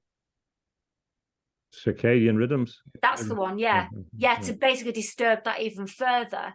With birds singing in because Bolton was actually a test bed. They got millions or billions, I can't remember the amount, 8 billion, something like that, from China for the infrastructure of the smart city. What people don't understand, if you look at, say, the history of communism, you look what happened in the Soviet Union or China, that they're going all out to create a technosphere. So ultimately, if you follow people like John C. Lilly and that, his idea of the solid state entity, that there was creating, with kind of alien inputs, a system of control that would take over all the natural resources. So the integration of this system would begin to suck in all the natural resources and would remove the atmosphere from the planet. Now, it might have seemed crazy a generation ago, but it seems less and less crazy. And this glass dome idea. See the funny connection with the plants is that if you look at the green movement and all that, you could interpret it as referring to a greenhouse. Dostoevsky, when he goes to the exhibition, the Crystal Palace, begins to understand that this was something got to do with Baal. That wasn't about industry. It was something got to do with old Babylonian gods. That was his impression. But this Crystal Palace idea is manifest itself in the glass dome coming. The idea that, oh, the air is so bad, whatever, and it's easy to see that these conditions could be created. But we have to, focus you into this glass dome. It seems to be there. And that John C. Lilly said that would happen as well. So the system is being built, and the implication from someone like him, who's a scientist and worked with dolphins and worked with consciousness exploration and worked with all the big authorities in the USA, he said that this was an alien intelligence that was driving people to create the system. I mean, that was his view. But so people think that it's going to stop. It's not going to stop. This entire system is not going to stop. It's like a mental disease, a mental fetish, hypnosis. It's not going to stop. It's got more and more extensive until it comes into your body, and it comes into your body or comes into your genetic structure. And then you're at the stage where you're betraying all your ancestors beforehand, all your divine structures. But we're doing that. So there's an idea in a lot of the context that in a Faustian idea, and again, Dr. Faustus from the Marlowe period, going back to John Dee, etc., is another important idea. But the idea that you're making a deal with the devil, with Mephistopheles or whoever you want to conceive. And we're doing that through laziness. We're doing that through just acquiescence. And we can't turn around and say, oh no, I was watching EastEnders. I missed all that, or I was following Love Island or something, whatever they Big Brother, so I couldn't pay attention to these issues. It's not going to work in a universal sense when the threat is so high to the costs are so potentially high. Yeah, just going back to your depopulation theory. So I had my own theory, because obviously we've had so many wars going on, obviously for their agenda, but they're also going to have, like you say, karma coming back to them. They've created so many alpha males and alpha females, because the military in the old days were just predominantly men, and now they've got females into the military as well. So they're building these masculine energy females, and then you've got obviously your alpha males. And because of these wars now coming to an end, I call themselves as wild dogs. You've kept a dog trapped in a cage for so long, it's only let it out to fight, and then all of a sudden they put these wild dogs into society, thinking that they can go back into a loving home. A lot of these people are now the class for PTSD are still fighting dogs, and because they've seen the truth. And I know a lot of ex-veterans, especially in America and obviously UK and Denmark, because we're a coalition, that have seen the truth of especially what happened in Iraq and how much we got betrayed. They now are turning it against the governments. So they've actually created an army against them at the same time. So it's like a backfire to agenda, which is probably why they want to cut down the population control, because they've realized at the same time we've created a force against us at the same time. That's just like one of my things, because obviously through my experience is what they've actually created at the same time by doing what they wanted in the first place. Because now you've got people... I've no doubt about that there's truth in that, and there's different groups. For example, in the H.G. Wells context, there would be no property, and that's reflected in what the World Economic Forum is doing. And you can, in Ireland, there's proposals to diminish the constitutional right to property. It's unbelievable. I mean, it's quite incredible, and people are again, watching television and letting this go on. So I mean, there's a certain point that they're responsible. It's on their head. But what they did in Russia, again, it's only 100 years ago, was convince the poorest people that the next people on the rung, the kulaks, were the ones, the ones that were looking after their farms, doing a bit. They were the ones that were oppressing them, and that's what led to the slaughter of the kulaks. So it's very, very easy for them to create the conditions again for a similar thing. It's those people over there in the big houses, and the big or council houses, they're the ones that have all the things that should be yours.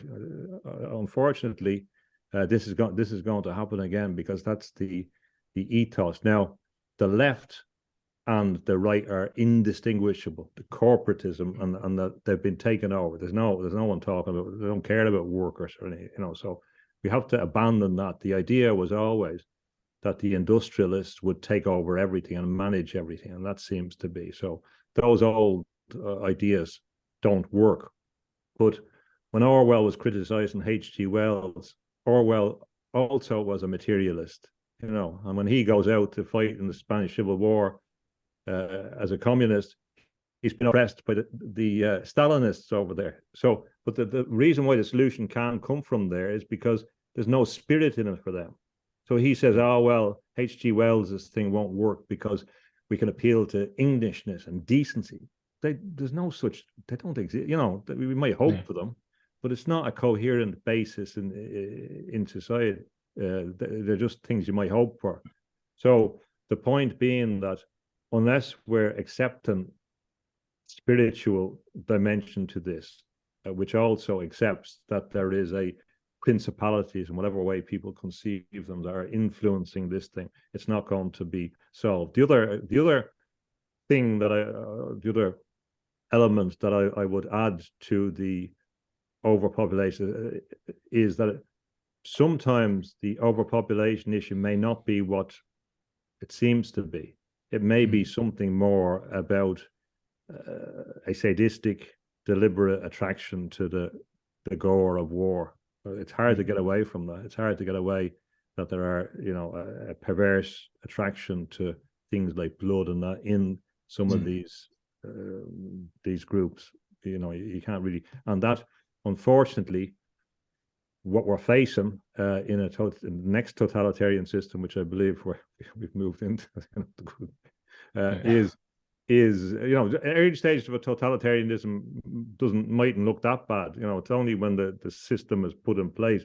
But I believe it will be sadistic. I mean, I will believe it's more sadistic than anything because it's partly related to going back to the Marquis de Sade and that idea that reason is the most important thing. It's going to be of a different order, which is all the more reason why we kind of have to wake ourselves up, activate our spirit. Don't be afraid to begin to explore the possibility. And there's a I don't want to sound negative or make people feel depressed, but once you begin to believe in yourself and activate yourself, the nature of the spiritual universe is that things will come in response to what you have done. It's classic thing on the hero's journey. It's classic thing in the traditions.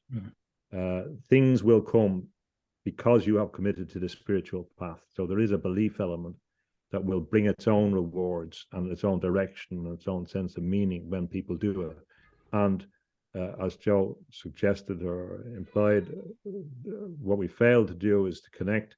We're going to make connections as well, which will help us and will help us as individuals from our own experience support other people and in different ways. And it's from that movement to a higher level, what I call the mystic murmuration, that we're going to influence other people. And in our own lives, everyone has something to say. Everyone has something to contribute. Everyone has a perspective. Everyone has something valuable. Everyone has a piece of information. And one of the reasons why they've been successful in some of these wars, well, with total bombing, it's a different thing. But if you look at the guerrilla war context, the guerrilla war required you had a homogenous population. So they've made sure that's no homogeneous population anymore that could support for that type of warfare. By definition, the moving on to a different level has to be a kind of non-violent, imaginative embrace of spiritual consciousness that is different and is directed towards the right target. It really has to be a different type of response to what's happening. It's more like taking people have to start taking responsibility for themselves, which then grows as a consciousness, as a collective. The more people focus on themselves, then people start seeing that reflection and going, I want a piece of that. I want to be more free. I want to be more sustainable.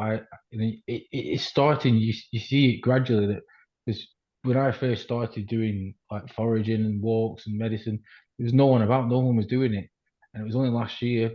There were loads of people out there with baskets this year doing it, and people wanting to learn because people are fed up with inflation, prices. They're fed up of losing the kids. That's one of the biggest eye openers I've noticed is how much this generation's becoming lost through self-harming, through addiction from computers, from phones, to social media, to selfies, and everything's all about the materialism, and people are starting to go, well, I don't want that for my kids anymore.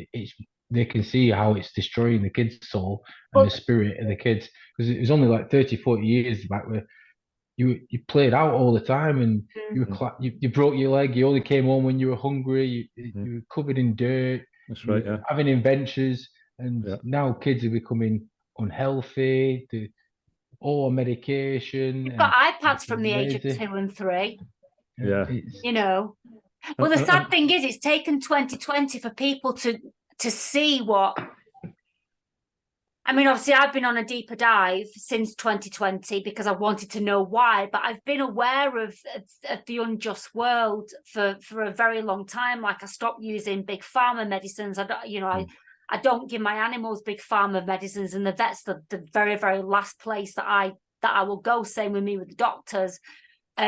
Using chemicals in the house, and and I've certainly not been a forager, because there's a story that I've told Dan. I'm not very good with it. I ate a potato leaf in 2020 and nearly killed myself. It's only when I started getting that I researched it, but it's almost like our own acquiescence and ignorance has led us to where we are now, and we've only ourselves to blame. But that's where the responsibility that Dan talks about. I agree with that 100%. We have to stand up and accept that in the spiritual realm as well, that we'll have to answer to ourselves or to whatever force. But in that, there's always this, in all the spiritual journeys, there's a self-reflective thing where you're kind of looking at your own conduct or looking in that kind of mirror of destiny. And there was when they're talking about rebellions, one word that they often used to use was about fomenting a rebellion, to foment a rebellion, or to criticize people who are fomenting a rebellion. Now, the word foment used to be a healing word. It was about creating a warm poultice, and it was about encouraging and all that. So even in language, the language has been taken away. So there are a lot of healing kind of things that are in the traditions as well that we have to apply on a bigger level. And one example of the real deep knowledge that people have was that in Ireland a couple of years ago, there was a study done, and the study was done as a result of the fact that people used to go and get to the priest's grave. It's in a place on the border between Northern Ireland and the Republic. And they go to the priest's grave, and they get a spoonful of soil, and they bring it home, and they use it on ailments. So they put it on the skin or in the bed or whatever. But you had to bring the soil back and put it in the priest's grave. And if you look at the records, there was kind of things or healing tradition there going back to the Druidic times. So a local scientist was interested in this tradition, and they worked, the soil worked, and he had it analyzed, and on the preliminary reports, I don't know where it's gone since, but it killed 7 out of 10 superbugs. So there was streptomyces in the soil that cured things that science couldn't do. So that's a kind of example of the tradition which survived through the church, because the assumption is the Catholic Church destroyed it. Didn't really, in many senses, it had to integrate. I've talked about that before, what the kind of real history, the history was. But that healing modality is very important, and often for me, watching a cherry blossom with a cut or whatever on the wound, and how powerful the sap is and how beautiful it is. And we're all going through. I've been doing it a few years, but there is a sense for people when they go through the thing of a great sense of loss, of bereavement, when they say, hold on, this reality has nothing got to do with and that's a difficult process. It's a learning process, and it's a necessarily healing process, and we have to really use and think about it in those terms. But emerging from that is, as I'd say, and other people say as well, going back to Frederick Myers and his idea of the imaginal referring to imagination, but also he used it to refer to the chrysalis and the imago and the insect emerging from the chrysalis, and that's a necessary stage. And during that process, the old body dies. Now, if they don't emerge from the chrysalis, they just turn into goo, and a lot of people are willing to turn into goo in the chrysalis.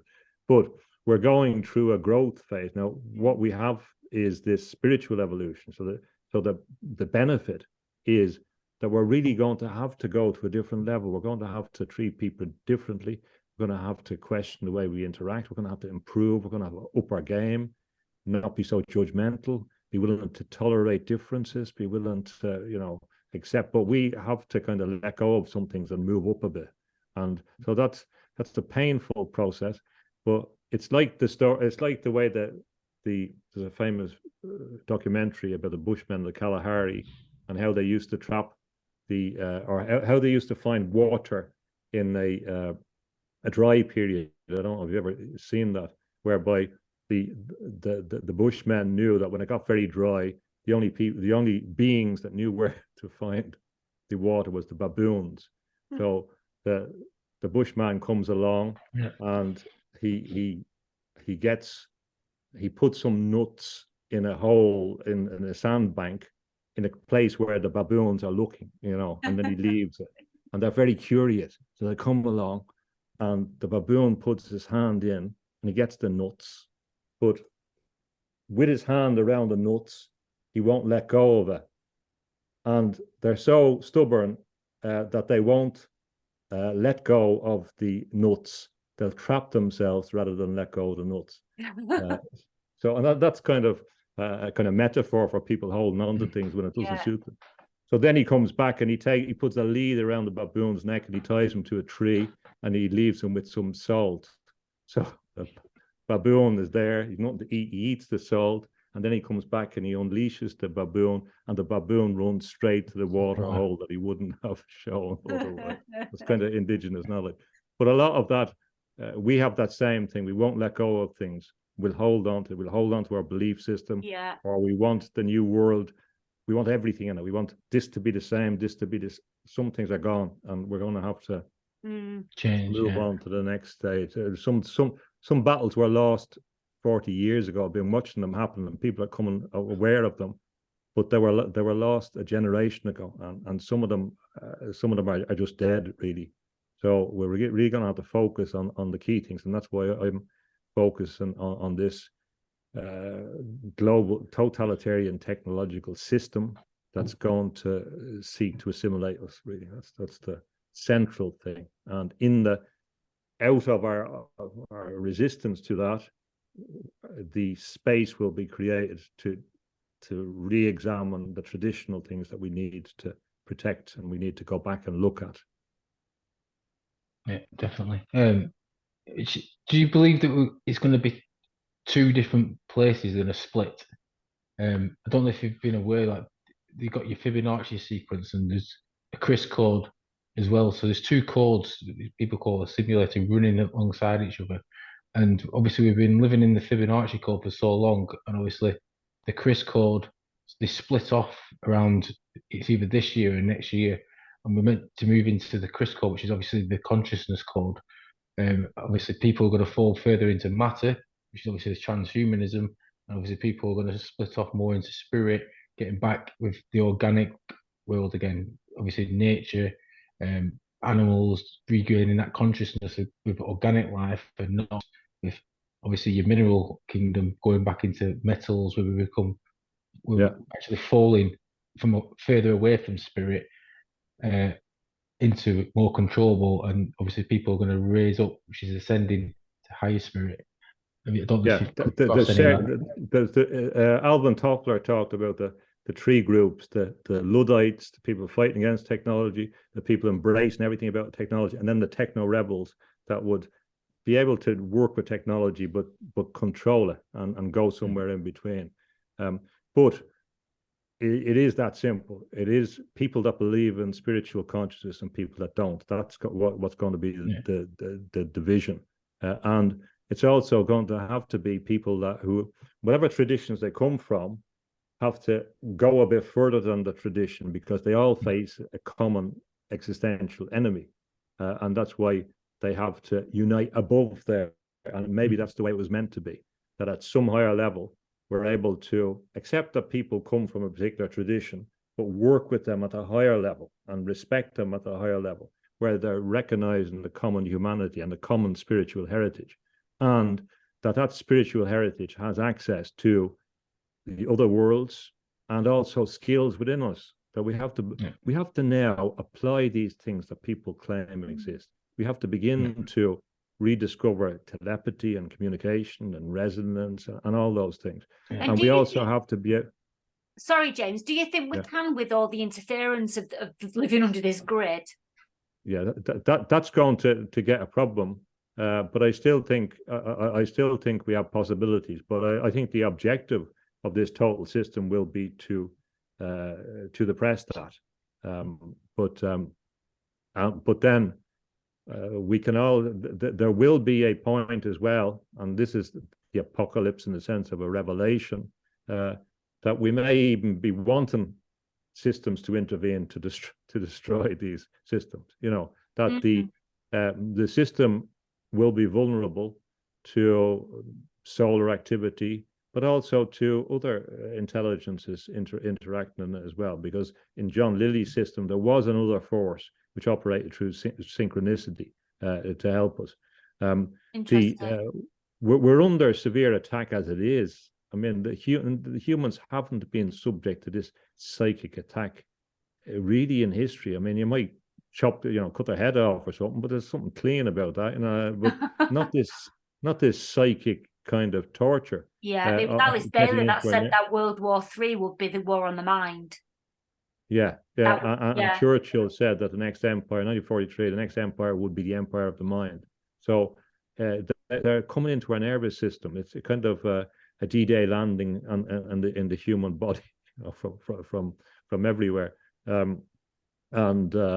Just on that little point, on a tangent, it's interesting that on the Queen Elizabeth, going back to what we started about, Queen Elizabeth was born on September 7th, I think, in Greenwich, and where all the John Dee, etc., comes from, and that's where the Blitz started in London on that date. London, yeah. And I don't think there was an accident in that. It's only the historical. Well, John Dee actually moved her coronation to in line with an eclipse. I'm not sure if it was a lunar eclipse, because they believe a woman should be crowned queen on a lunar, and a man should be crowned king on a solar eclipse. And she listened similar to it, so which is why Charles now had his actual coronation moved to the date it was predicted at, because they align with everything to do with obviously the esoteric. They know their esoteric gateways.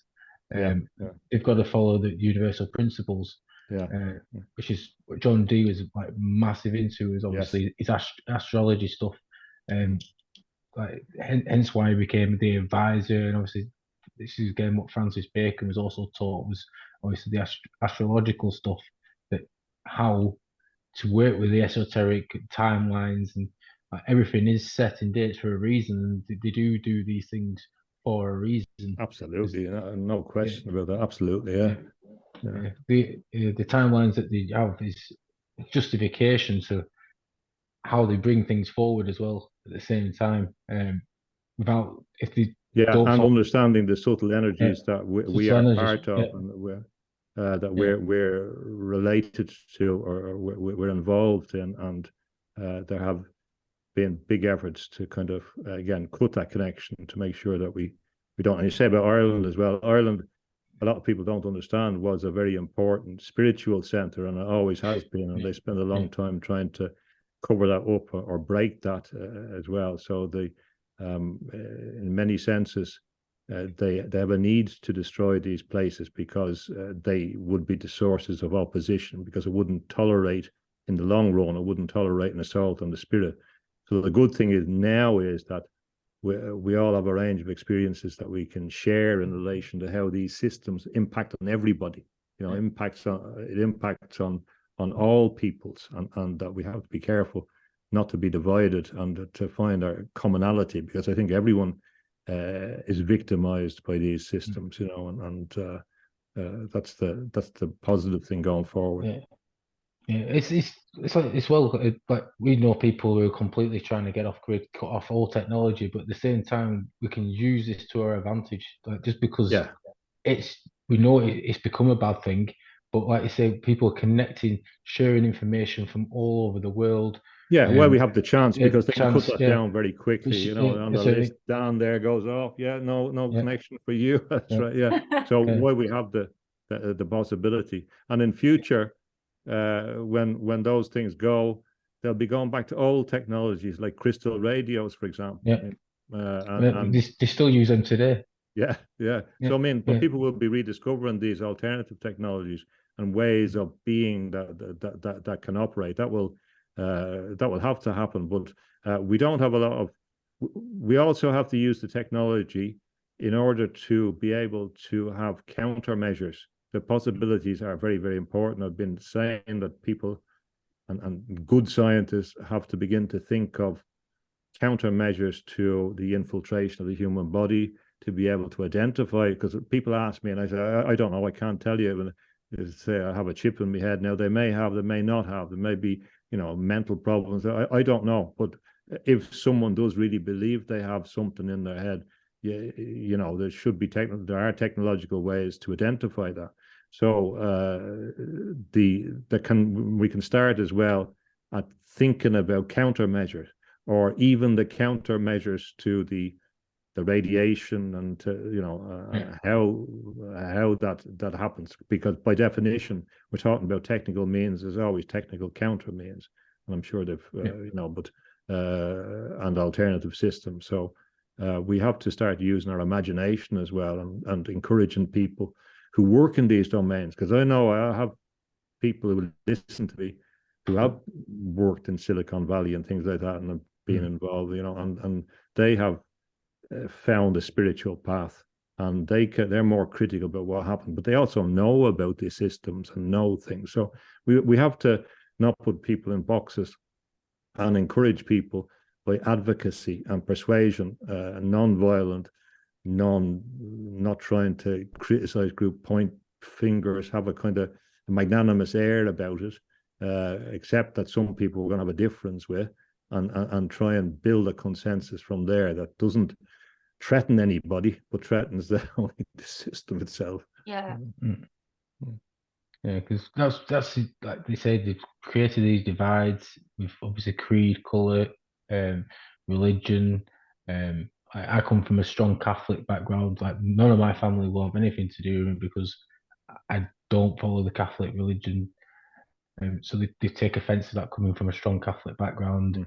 But at the same time now, because of what's going on, they're gradually waking up and accepting me and obviously the belief system is, so it's just that persuasion. People get persuaded to follow one thing, but over time they can be persuaded again to follow the true alignment, because people are finding and we can also have we can also have different belief systems, even in our own head.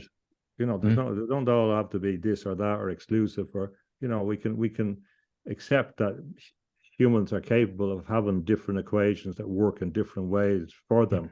And there's a strong tendency to compartmentalize. You're this, you're that, and you're, you know, and as you said earlier on, it's example is the best teacher, and people are going to be informed by example. And people do. I saw that in politics as well. If a person says the same thing consistently, they'll respect them irrespective of whether they agree with them or not, because they know where they stand with them. You know, and so it's important to stick to your own authentic voice, and then people will come around or not. But if a person is willing to give up their soul and spirit, it's you know, it's not going to be helpful for other people to be engaged in their sphere, in their vortex. You know.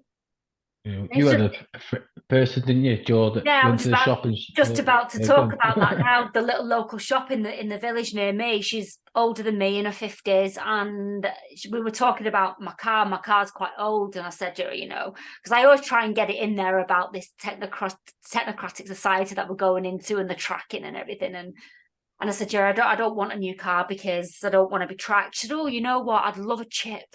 Then my husband would know where I am every single day, every minute of the day. And I was like, I was flabbergasted, because this is what we're dealing with. She's a woman, a few years older than me. And you kind of like think people of a certain age, they'd be a little bit less inclined to wanting this kind of technology.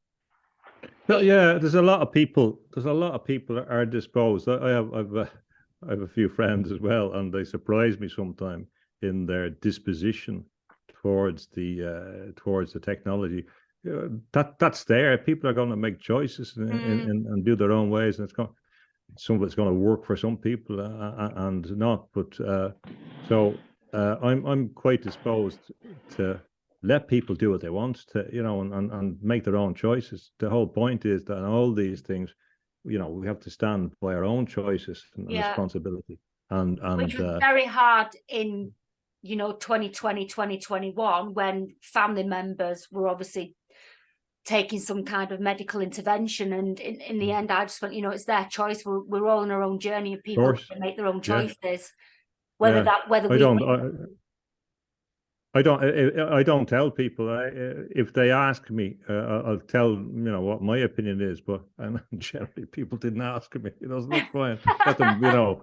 No, I mean, you know, either people have some kind of respect for your judgment, or they don't. And if they don't, well, that's, you know, people have to make their own choices.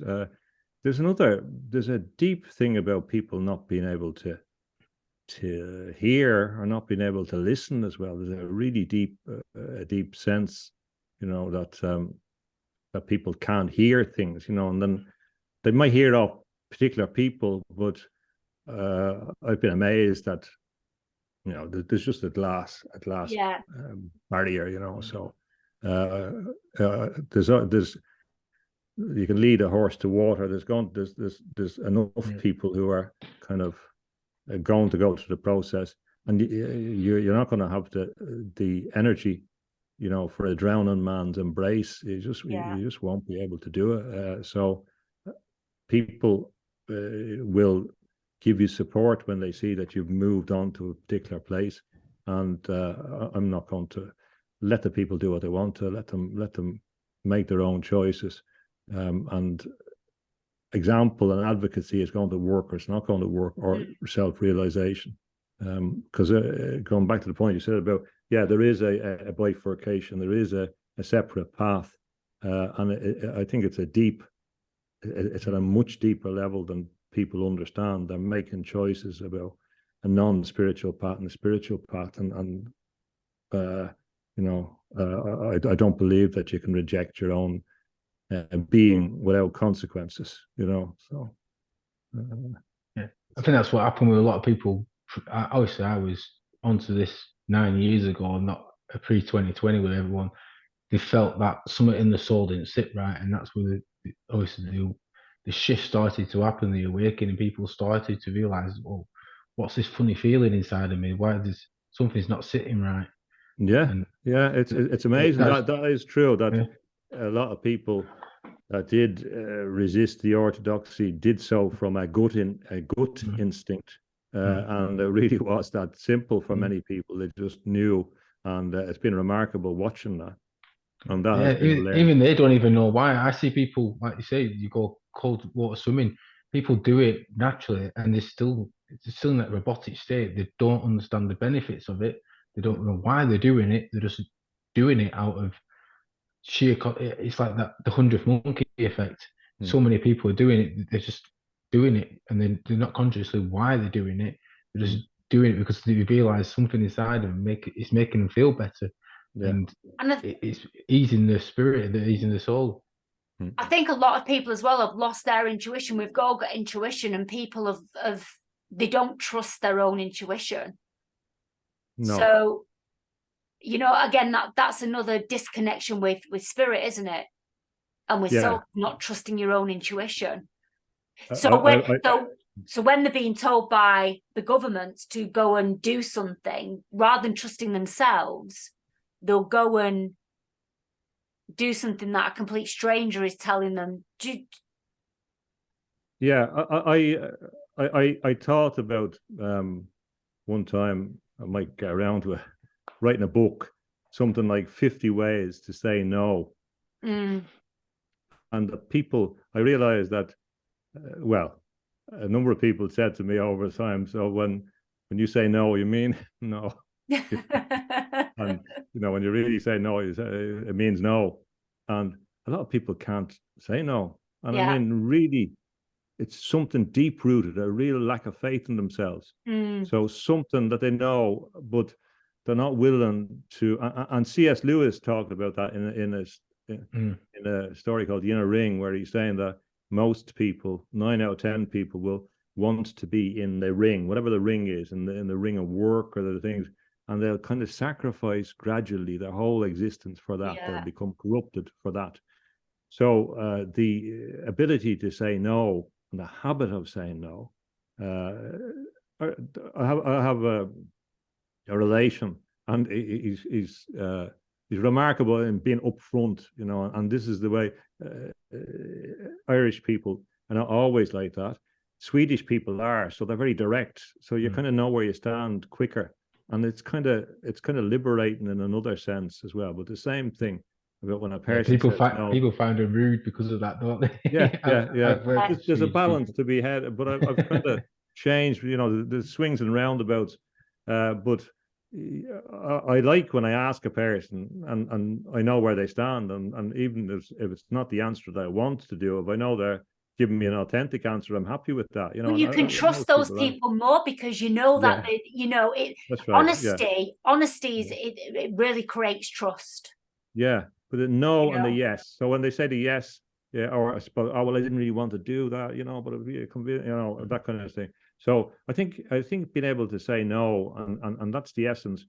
See, there's another thing about the power of no. You can see it in Mahatma Gandhi. Daniel O'Connell was the great Irish constitutional liberator in that context. And there's a thing, and you noted this, Dan, in a kind of combat context, or in doing a bit of martial arts or whatever, that it's through the person's resistance that you begin to get respect when the person refuses to. And then when the person says no, then they begin to demonstrate their power. And when that power is demonstrated, the conditions of the other person has to change. So it's only when that's activated, when the person says, no, I'm not complying, no, I'm not going to do that, then everything changes. And so that confidence to say it when it's justified and not do something can be more powerful than doing something positively. So I think that element is an important, but it's a spiritual, and there's another from the Jesus context where he says that, if you're neither hot or cold, that you'll spit them out of the mouth. The idea that you have to be one thing or the other. I've a kind of feeling more and more that the divine forces are not going to condemn people like Francis Bacon so much as they'll condemn the people in the middle. that didn't make an appearance. Ones are acquiescing. Yeah, I think you make a mistake or whatever, you have a better chance of escaping it. That's what when Goethe did Faustus, in Marlowe's Faustus, he made a deal with the devil, so the devil is waiting to take him immediately when he dies.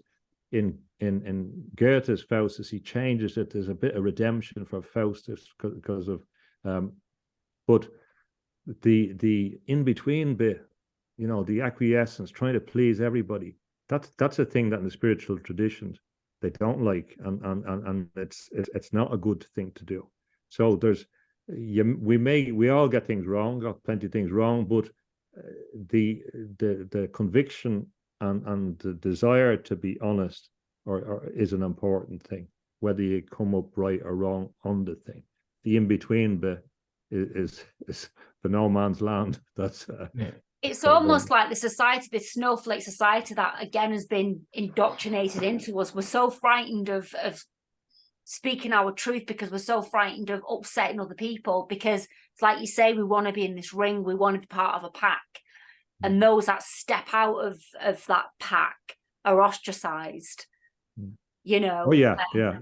And well, it's getting more dangerous now because anything you say can be criminal offence, and they're intending to put normal people, reasonable people in jail. I mean, they're intent on doing this. The ones that were previously kind of seemed to be all about rights are speaking more and more like fascists in this context. And I believe they intend to do that. They intend to break the spirit of the moderate element of society. Sorry, I've got cats crawling all over me. Okay, yeah. So they do intend to do that. So it is actually getting dangerous. So also that requires that people, I'm not saying to be not saying the thing, but get a bit cleverer about the ways of communicating as well, and concentrated, because in the time that we have before they really clamped down on the communication process. And what do you think? Go on, Dan. Sorry. I said that's looking roughly in the next couple of years. Like 2025 to me, 2024 is going to be very pivotal to what they're doing. Like they're bringing in the 15-minute cities. All councils, especially in the UK, have signed up for it behind people's backs. They've not asked people, but this is where like you just said, people are going out on the streets and now saying no, coming out and saying we don't want this. So they're having to go back on what they're saying. It's same with like they were going with the mandating with the jabs.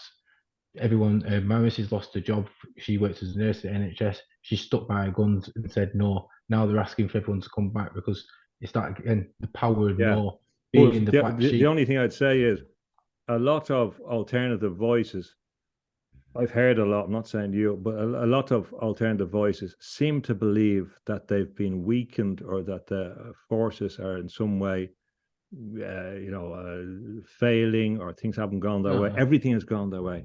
So they're full steam ahead, and they're going to it's getting faster and it's getting more intent, and there's different things. So, for example, I see the Daily Mail, not just to read what they're trying to signal to us, but they're saying now, the Russians are going to attack these undersea cables, So of course, all of us, there's your cyber security thing. You have no banking, no this, no that, and then you have your opportunity for what they call contingency of government.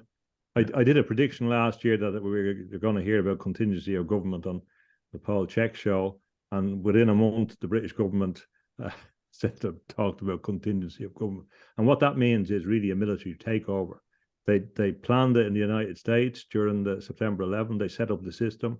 In America, this is what will happen. It'll take over. So, for example, if these cables are bombed, or if they're taken out, the system breaks down, and then you have your excuse for martial law. So something big is coming, and all the little things are only part of the overall. And some of the things are distraction. Some of the debates are phony debates. They're not really about the real thing.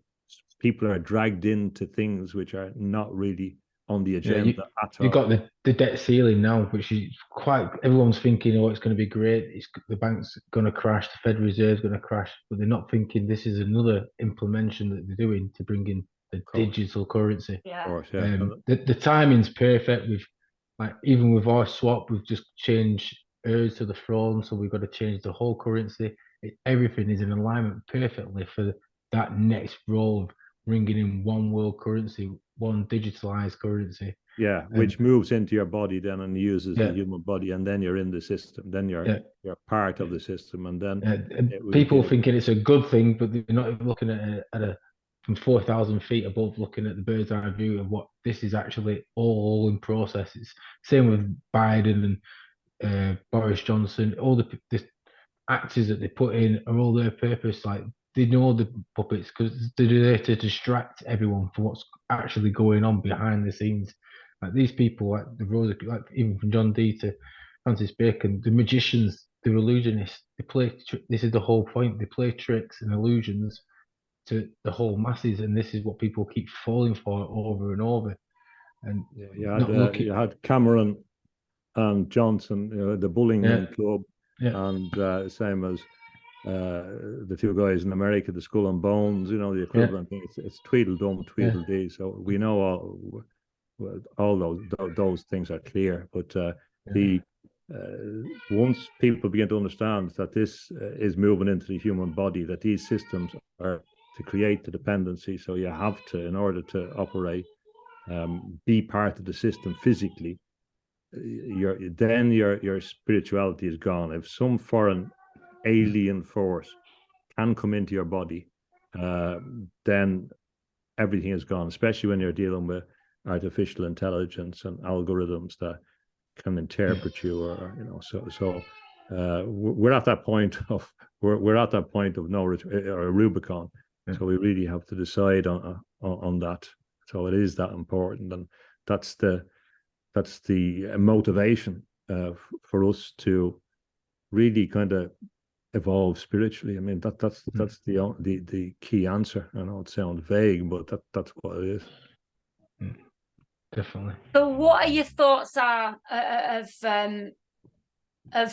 going off grid? And I know in other interviews that you've done, you said there is no such thing as being off grid because we are under a grid. Yeah. But for those of us that want to live, I think it's great. I just the only thing I say is that I don't mean that in a disrespectful or a disenchanting way. It's just the reality is that that the power over the people that are geographically remote is still as much as it ever was, or it's going to be really, really deep. So I encourage that, and I've certainly considered it. And there's Sweden is a big country, plenty of forest. It's very, very appealing. The reason why I don't is that I just feel I'm in a little better position here, because I feel I have to make a contribution to it. I'd rather be doing other things. I mean, I had left the kind of any public world and came back to it and did a first interview on January 2020 when I did a series of interviews with Jeff in America. And I in one on globalization, I said we're going to face scientism is the danger that we had. Nobody was talking about. And I did a book before then, which was about lockdowns in London, and I could feel the thing coming before it happened. So I knew it was in the air. And by the same token, I can't. I'd love to go and go off grid, but I kind of have to be near things for to make it to save me peace. I'd love to be able to do it, and there's a lot to be said for it. There's a lot to be said for the individual doing it. Those groups will form connections.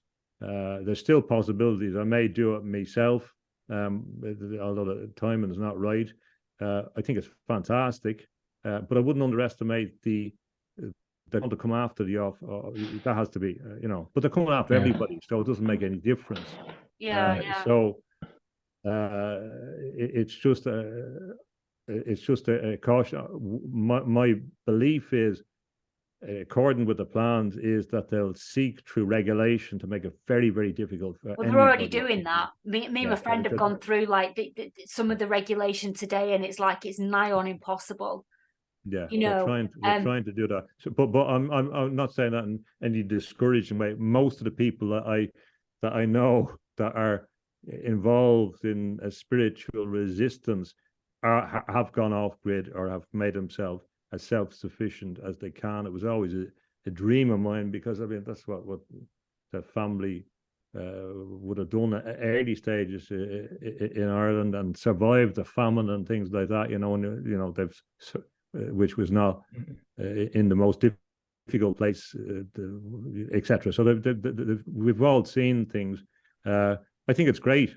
I think it's great, and but in a techno-rebel context, as you're doing, to maintain that connection as well is great. So I think that's the ideal way. So I'm not trying to be disenchanting about that. I'm just it's more the other way around, that in part of the thing is we have to think about how we can support people doing different things, different lifestyles, and to get an interaction, to have a kind of way to solve these problems, to have a way to approach the bureaucracies, for example. And there are people thinking about how you do this in a better corporate structure. I know how people are doing or experimenting with different community type systems within the law, and so it's the same argument. Bring it up to a different level, I suppose, is my point on some of these things, to help each other. So just going back to what you said about, you know, the imminence of the digital currency, the imminence of the technocratic oppression, for want of a better word. Yeah. Have we got the time to wake people up? And I hate using the word wake. I mean, wake's what you have when you have a funeral, but I don't know what else. Well, again, that's the word magic, isn't it? But have we got the time? Obviously, you know, you're going out doing podcasts. You know, you're saying that you feel your role is to stay where you are and try and teach the people, for want of a better word. Have we got the time to do that before we are all subject to being pinned down and having the chip in the brain and being part of this, the very thing that the three of us and millions of other people simply do not want? In that little book I wrote before this thing, I mean, the end result was the utilization draconian legislation in Britain in order to do this thing. So I mean, it's clear that it's in the zeitgeist. It may be, we can't even say that it hasn't been done already. We don't know what nanotechnology is being thrown into the air. We don't know what geoengineering is gone, what's being spread. But what I believe in is the unlimited potential of the human imagination and the spiritual consciousness. And I believe that the divine forces will support people. Now, it may not be over a short period of time, because we have to face difficult circumstances for our own failure to respond earlier, but that there will be a variety of interventions. Some of them will be spurious, some of them will be presented by the authorities as well. But on a spiritual level, I believe there are spiritual forces which will help us. And if you are on your spiritual path, meaning committing to your spiritual path, it doesn't matter what happens, because you're doing the right thing. So if one fails at what one doing, you're still doing the right thing, and you know that, and that the persistence of your consciousness or spirit in the next world is in the right place. If you have given up your spiritual potential, you're committing to a different path afterwards. So the point being is that you can't fail if you're committed to your spiritual thing. In relation to this thing, I think it's very, very serious, and we're in the last kind of chance saloon. There will be different degrees, as in the Irish famine. There'll be some people that survive and loads that won't do. That possibility is very much there. But there is also the possibility, you talked, Dan, I think it was it 25 and 26, 2025. Yeah. There's also the possibility, there's a number of spiritual pointers suggesting about intervention. You know, whether you believe in the alien forces or the Virgin Mary, or the sun itself. Yeah, so the Carrington event.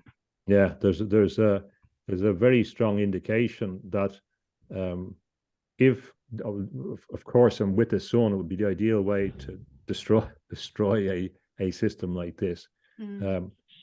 If people understand, if they can analyze properly and they're able to see it, well, and they've decided they're going to spiritually open, then they will be able to exert their power over, the spiritual power over.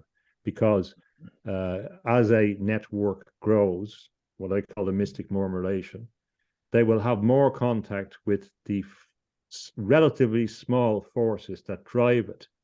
They will more and more, because the world is small enough before they get off into the SpaceX, which is in the plan. All the space thing is so they have a base, so we're left in the human zoo. So their space exploration is not for other people. It might be for prisoners in a certain context to help them, but it will be so they can escape the hell that they intended to create. But if people are more conscious of what the game is, and that's why I'm seeking to make the analysis as robust as possible.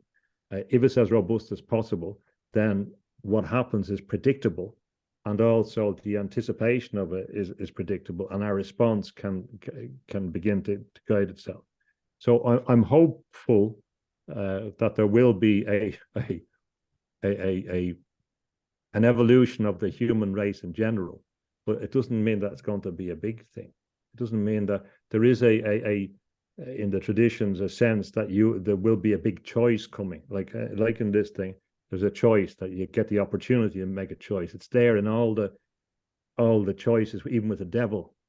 Get a choice. Are you sure? Mephistopheles says to Pharaoh, are you sure you want to do this?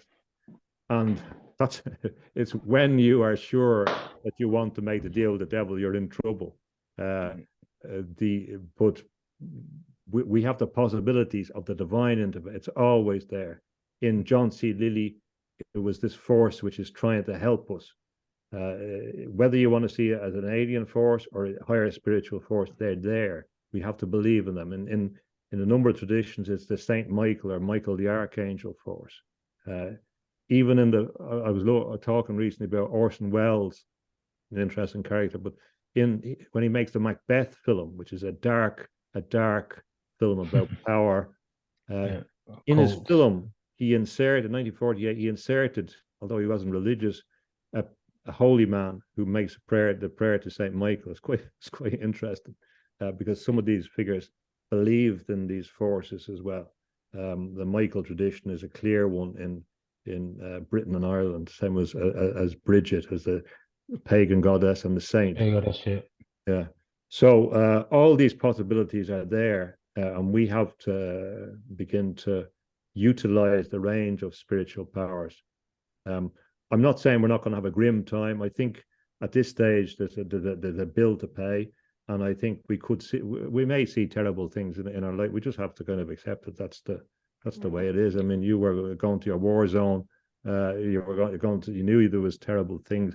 The way it's been set up means that there's going to be conflict in that. But if spiritual consciousness is anything, it has to manifest its power, and it has to be a demonstrable power that's capable of accommodation, capable of healing, capable of creation, of imagination, capable of creating alternatives. So I'm positive in that sense, but I think it'll be a hard road before we get there. Yeah.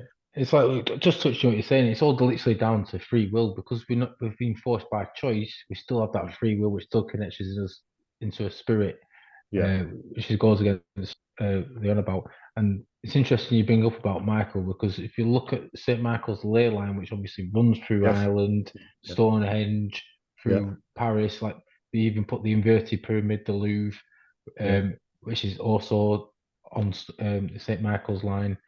They call it people. It's actually people who live on that ley line. They actually say they live longer because of the energies that line actually produces. Even from the Druid times. Also, with what you're saying about the 2025, like they say, people were predicting, if you like, benevolent beings. But it's. I watch a lot of the planetary stuff, and obviously I'm very into Gnostic stuff. And there's the Hopi tribe have also predicted the same prophecy. And if you go back to like the 70s and 80s, my parents, their times, they always mention about the sun being orange, and obviously now it's looking like a white. And the Hopi prophecy, the blue star Kachina, which is blue, and this is meant to be when the solar activity at its highest point, which is pushing all these flares, which obviously can cause a Carrington event, which obviously happened, a small one, happened in the 19th century. And all these prophecies are all, even the Bibles, the book of Revelations, are all in alignment of the same prophecy, just different lingo. The Quran is exactly the same. It's all, this is again, the divide that they've got is people won't read. Like, it was against my religion to read a King James Bible. It was against my religion to read the Quran. Like, it is a no-go. You do that, you go into hell, kind of thing. But this is the trick that they've got. And when you start reading all these different people's religious books, they're all meaning the same thing with different characters. So I'm a perennialist, meaning that all these major traditions have the same wisdom in it, and we have to find a commonality and not be colored, as you said, by the differences or by the people that want to split us or say you have to believe this and you have to believe that. And there's a great commonality actually there. And we may find that we have actually connections with people that we didn't expect we were going to have, but because they have the same spiritual sense, because people that are genuinely in touch with their spiritual consciousness will resonate. That was predicted in the idea of the congregation of the light, which was around for a few hundred years, and the idea that the mystics would appear, and the mystics don't have to, they recognize each other. People at a certain thing, they recognize each other. They don't have to work at that, and they come as well when it's needed. So that's an element of the group thing, the mystic murmuration as well. And by definition, they won't be focusing on competition. They'll be focused on cooperation, and that's a very powerful force when people cooperate, and when people respect each other, and when people look for the best in other people, and they don't fall for the reduction of people or the smearing of people or whatever like that, and looking at the positive things, and that's a very powerful force. So the army bring that in with the assault course. So it doesn't matter how fit you are competition wise, if you get to the end, you'll come up to a wall, a 12-foot wall, and you can't get over it. So no matter how fit you are and how good you are getting over the other obstacles, you always hit a wall. But if you slow down and come as a collective, then the collective all the time can help you get over that 12-foot wall. And that's why the power of a group is more powerful than a person who thinks he's superior to everybody else. I think those logics, that type of logic has to be applied, because there's a lot of functional wisdom in those things, and we have to begin to think in those strategic ways as well, and tactical ways, because that's the way they do, So in relation to information strategies, how people can think about these things, how they can solve some of the things, how they can protect, help other people who are engaging in off-grid things. I mean, there's so many people off-grid, good people, that there has to be possibilities for people to get better assistance, when they're facing these issues, to bring things to public attention, to bring spotlights on things.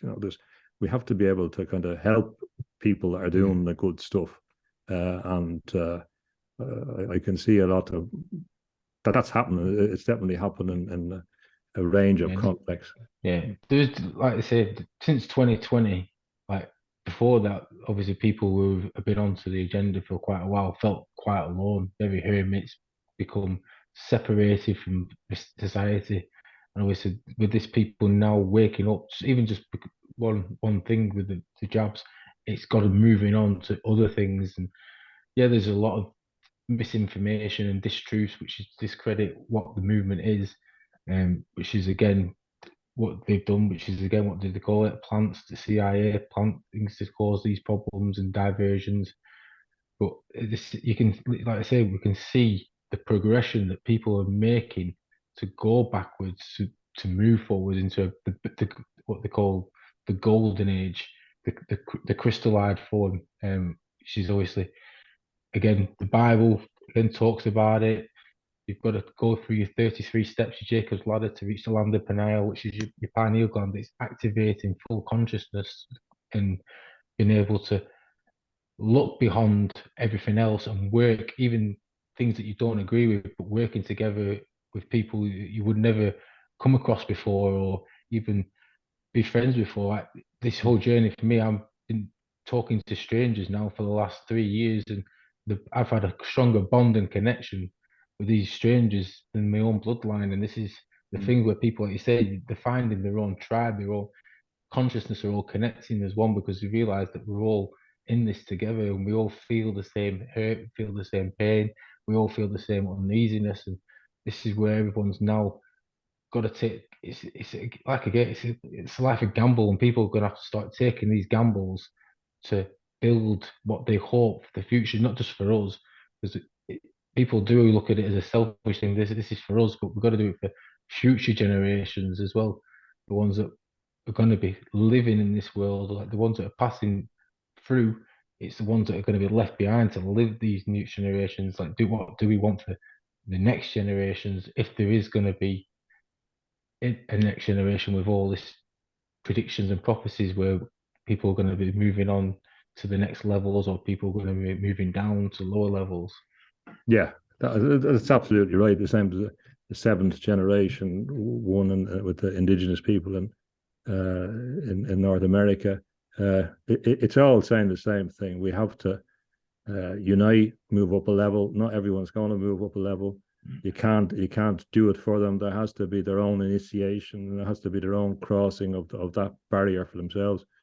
Once they do, well, then you don't have to persuade someone that has been on that journey. If you've been through that journey, well, you're starting off at a certain point. Then you can move on from there because you don't have to persuade the other person. They've been through the same trajectory. So that's the positive thing. And as you said, it's the same thing as well.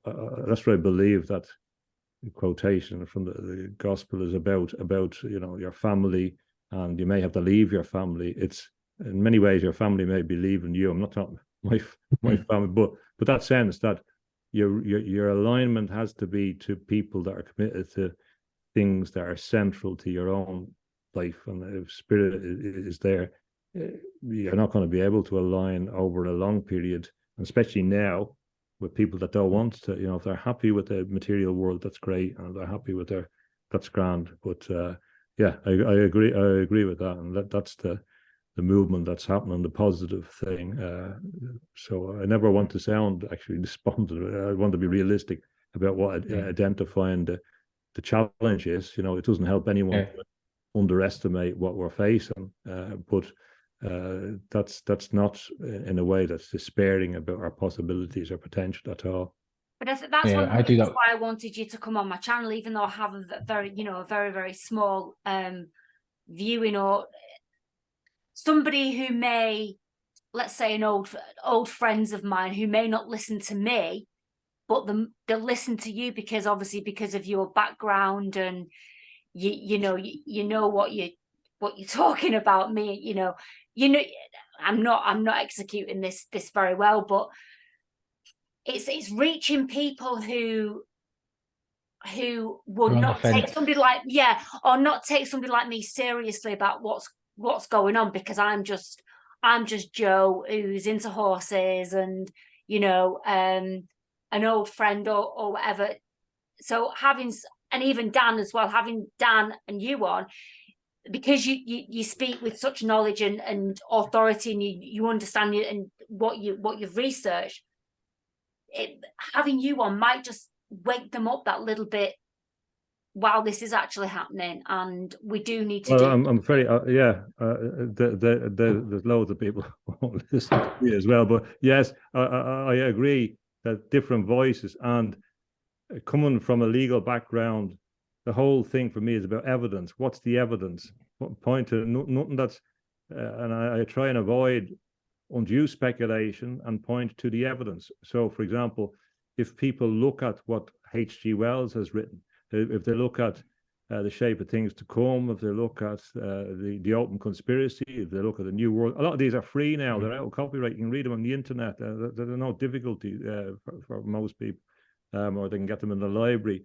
Or another book he wrote was The World of William Clissold, another where he's anticipating a kind of fascist kind of world system. He kind of lays it all out. This is what they were working for. It's all there. They told us what they were going to do. Or another one that's available on the internet, The World of Flesh and the Devil by J.D. Bernal. Read it. He's a respected scientist. There's monuments to him around the place. There's buildings to him. He's respected in China. He's the guy that said that you would be turned into silicon. He lays it out in his book. He tells you that you're going to be the people that are left over will live in a human. It's there in black and white 100 years ago. So look at the stuff. The people that think it's a conspiracy theory. Look at what the scientists have said. I've been trying to always use, or as much as possible, the scientists. Listen to the scientists. This is what I told this was going to happen. So yes, if it helps anyone, I'm glad. We need different voices, and you'll speak to people that won't listen to me. It's very important. I've noticed, for example, that women often listen more to women in this context, and there's not enough women, for example, in some of the. You were saying that earlier, weren't you, Dan, about there's not enough women in this movement. We're still very much in the masculine energy, whereas we need to be moving into the. It's like the woman's lost the voice. Yeah. I've just noticed that women, a lot of women will not listen to a man telling them, and I can understand that. So therefore, it's important to have other voices. That's important. There's a lot of head buried in sand. It's not going to happen. It's not happening. Or this new age. That we're going into the new earth. We're going into the new world. Well, we might be in X amount of years, but we've got one hell of a destructive world before us, and this is where we need to come together. We're going to need people to come together in order for support, emotional support, because I know for me, it's been a very you touched on it earlier. Depression, when you wake up to the realization of the world that we live in, it's heartbreaking how dark it is. It's a shock. The shock. I mean, one of my things is the animals.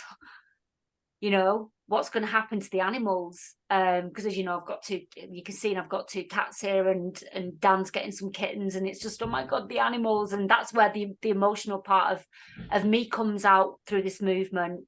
What they want to implement is what's going to happen to the animals, because we know that they want to eventually eradicate pet ownership. Oh yeah, and I mean, well, in the Mahabharata, when he's gone to the paradise and they won't let him in with his dog, and he refuses to go into paradise, and so there's a noble history of committing to animals, and it's sometimes neglected in this, but it's clear that they're using, without the chipping and all that kind of stuff, they're using the animals as a forerunner. And also another thing, the college that H.G. Wells went to was called the Normal School of Science in South Kensington, which becomes part of the Imperial College. Normal, to make norms. It's creating this, and the Imperial College, well, it's clear what that's for. And if you look at the total approach to, for example, diseases or supposed diseases in the herds, and the overestimation of the threat, and the deliberate attempts to destroy farmers' livelihoods and the amount of animals that's culled. I mean, there's a much deeper problem there in relation to public health, in relation to the attitude towards animals, in relation to what we're doing. So I agree with you that actually I've become conscious of how much that our relationship with animals is actually part of it. It's a thing that's become more and more on my mind. Or birds, and how they're the windmills, for example, but killing them all. Yeah, and this the green movement doesn't like nature. I learned that early on. They're not actually into nature. They're into a technocratic control system, and it's clear that these things are inconsistent. You know, the big windmills and in beautiful places and holy places. They're doing it kind of deliberately to take away that connection, that magic, and certainly the damage to the birds, the fact that they can't use them again. They're not renewable. They're not the things themselves. Yeah. It's merely the creation of an infrastructure, a plantation system. So I think you're right to do that, and in some ways the nature through that relationship is helping us to see things properly. You know, when you see it. It's like I've lived in Cumbria now for 2 years, and this year I've noticed that there's hardly any small birds around because there's hardly any insects. And, you know, birds are spending longer in the road. They're not flying off until the very, very last minute because they're desperate to get whatever they're finding in the road. And that's just little changes that I've seen. The lack of biodiversity. I mean, I'm surrounded by fields, and the lack of biodiversity is astronomical. And, you know, farmers, and again, because of their own indoctrination, have been planting this one type of grass, which is to make cows fat for consumption. But what's that done? It's destroyed wildlife because there's no biodiversity in the fields. So that's one thing that I've certainly noticed, especially moving to the countryside. And especially this year, just the observation, like last year, there was all these little birds in the bushes. There's hardly any birds. And a lot of people are noticing as well, you know, you drive any kind of distance, you've got no insects splattered to the front of your car. Yeah. And it's all these little things. I might have gone on a digression there. That's the way my brain goes. What James was talking about earlier, about obviously people coming together with ideas and scientists coming out to make the world a better. Like they said, they've slated fungi, the fungi kingdom. They've never give the fungi kingdom any respect. I don't know if you're aware of a guy called Paul Statement, James. But in America, US. Yeah. So he's actually found a mycelium that will actually eat up oil spills. Mycelium that would actually eat up plastic, so it can break down plastics. And he's got all this all proven to exist. I'm literally on my last year, my degree in mycology, so I'm learning all this. Oh, very good. That's I've always been interested. So I've found. So obviously, I work with a lot with Amanita muscaria, the fire garlic. Again, people publicised it as deadly, toxic, because they've not realised the only thing fire garlic cannot cure is schizophrenia. The rest of it, again, people think it's magic mushroom, but they show it in your faces. What does Mario eat to grow into Super Mario? He eats a fire garlic because it heals you. It's got so many potentials. I'm literally making soon a healing balm once it comes out into season, because I need to get it when it comes out in season. With shea butter to make it replaces tiger balm, which is 10 times more powerful than tiger balm. Then these are things that people have not even took into consideration, because they look at fungi as this bacteria thing. It's deadly, not really. That it's massive probiotics. It's where we get our antibiotics from. So the healing factors and also the biodiversity, it's a massive thing. And like Joe was saying there about the birds and stuff, mushrooms and mycelium, which Paul Stevens has actually proved, it can regenerate the earth. And as we've got an internet web, below us is a fungi web. which is mycelium, which is what also connects us, I believe, when you talked about grounding earlier, is what's connecting us consciously, because it's our memories, it's tracing our footprints, and it's not just humans, it's animals, plants, it's all that connection. Like, people don't even realize I've got a device called a plant wave, and you can actually hear mushrooms and other plants speaking. Again, this is where people are now advancing, which they need to push in. And you don't, like you say, you don't see Greenpeace or any of these other charities that push this thing because it's non-profitable.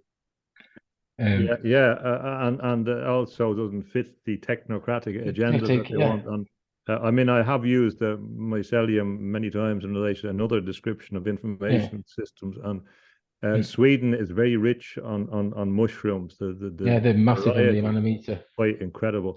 And there's the ones that I forget what the name of them is that grow on the trees that they've been using for investigating for breast cancer, and the way they come very hard. That's turkey tail. Yeah, that's right. That's it. Yeah. I think the Swedish name. So I mean, they're very impressive the way they grow and the way they transform. And I've been fascinated. I knew a few of my colleges. I know there's a lot of focus on the psychedelic element, but there's loads of other stuff, as you said, in relation to using it for packaging and different ways of. And there's a great, thankfully, still on biodiversity here until.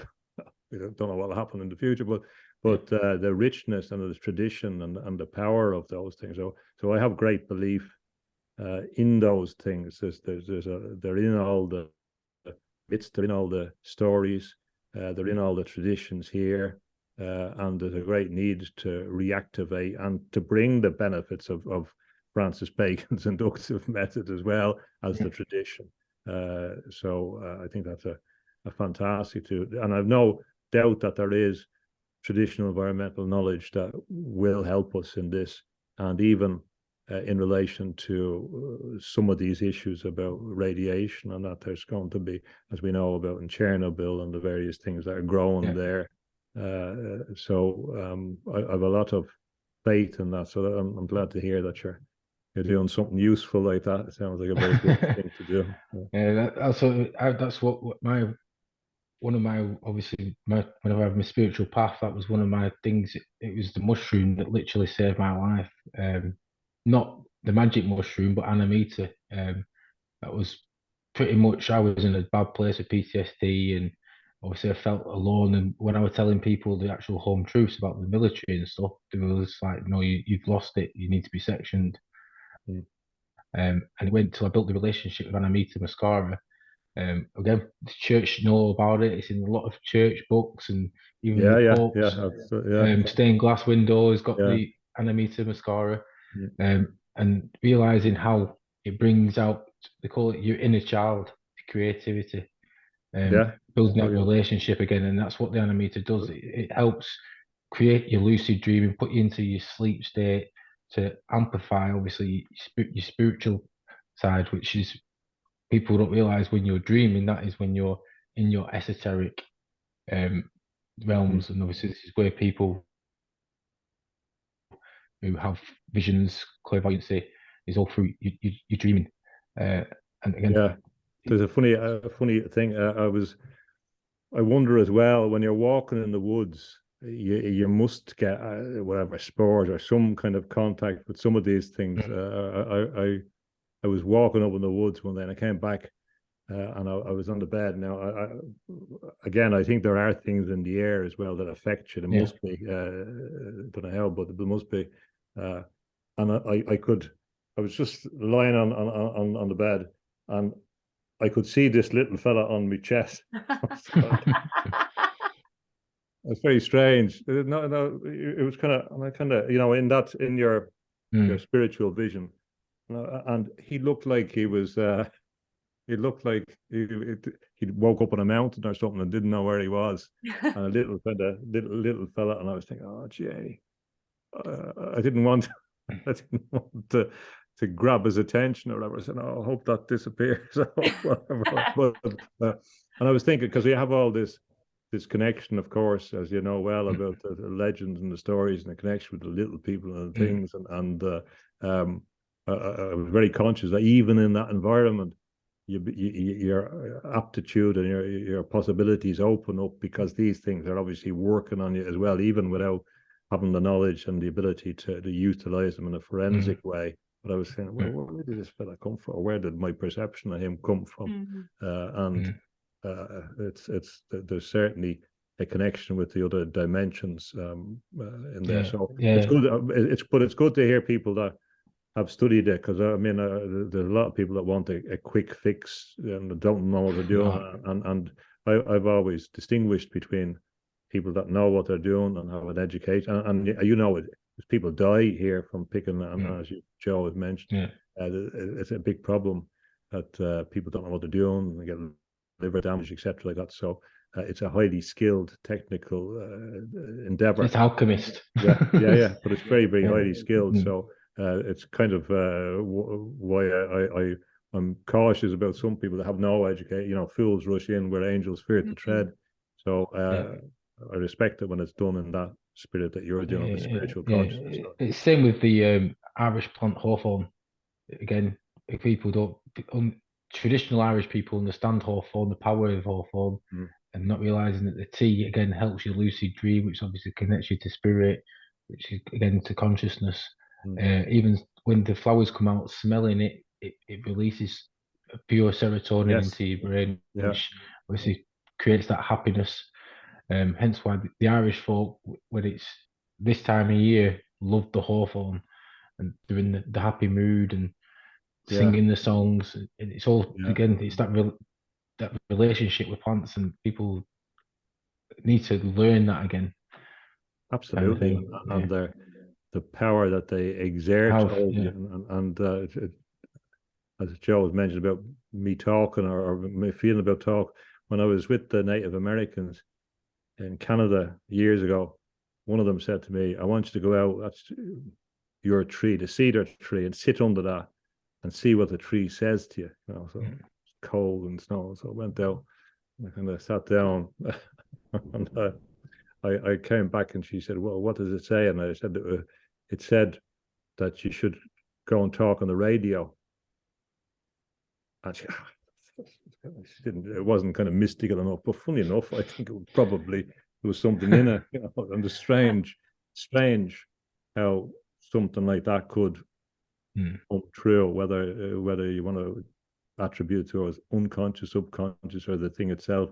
It was kind of, there was something in it, and it was an odd thing to come up. It was, you think a tree could kind of communicate, but I do think that level. I mean, I noticed going in the wood, you can feel in a very particular way when deer are around. You can really feel it. It's a physical force and a subtle perception, and those subtle energies and that subtle sensitivity is something. Or underground water is another big thing in Ireland, that most of the sacred sites have underground water, and you can see it in the shape of the plants, but you can also feel it when you walk around them, and you can feel it in different parts of your body. And those, we've lost a lot of those things. And as you're implying or saying, these are healing things. These are things that help us. These are things that keep us right, that help our nervous system. And equally, we learn so much from nature about ourselves. We learn so much from animals about ourselves, because they haven't lost their intuitiveness and their instinct, you know. So we can just I think you know, I think it's very sad what's going on. It's just very sad from all levels.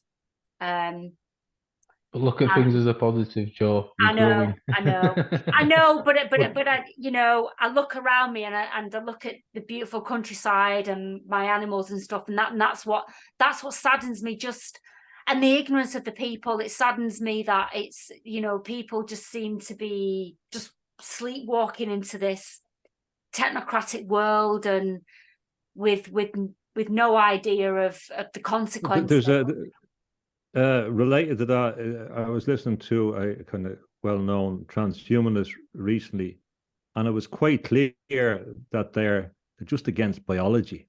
They Yeah. don't like biology. You know, it's really that simple. They don't like organic things. They don't like nature. They don't like the human body. And that's how deep it is, you know. So, I Yeah. mean, people have to begin to realize, and by the same token, we have to be better at understanding the body in nature, understanding our relationships with other people, understanding, for example, I did a course in massage once because I was very interested in that, which is very good for your intuition. And but if you look at all the spiritual traditions, there's always touch and healing, and in the Christian terms, it's touch and laying on hands and that, and these things that. And because, for example, everything is sexualized, and it's not all touch is you know, the difference between them. There's an effort to displace normal human interaction that used to exist. So we also have to kind of begin to reclaim some of the things that they've taken away, some of the informal things, some of the social things, some of the social context, some of the nature of who we are, and that healing kind of interaction, and that capability. We have to reactivate that and demonstrate it, and demonstrate it by helping other people. So that's what makes things real.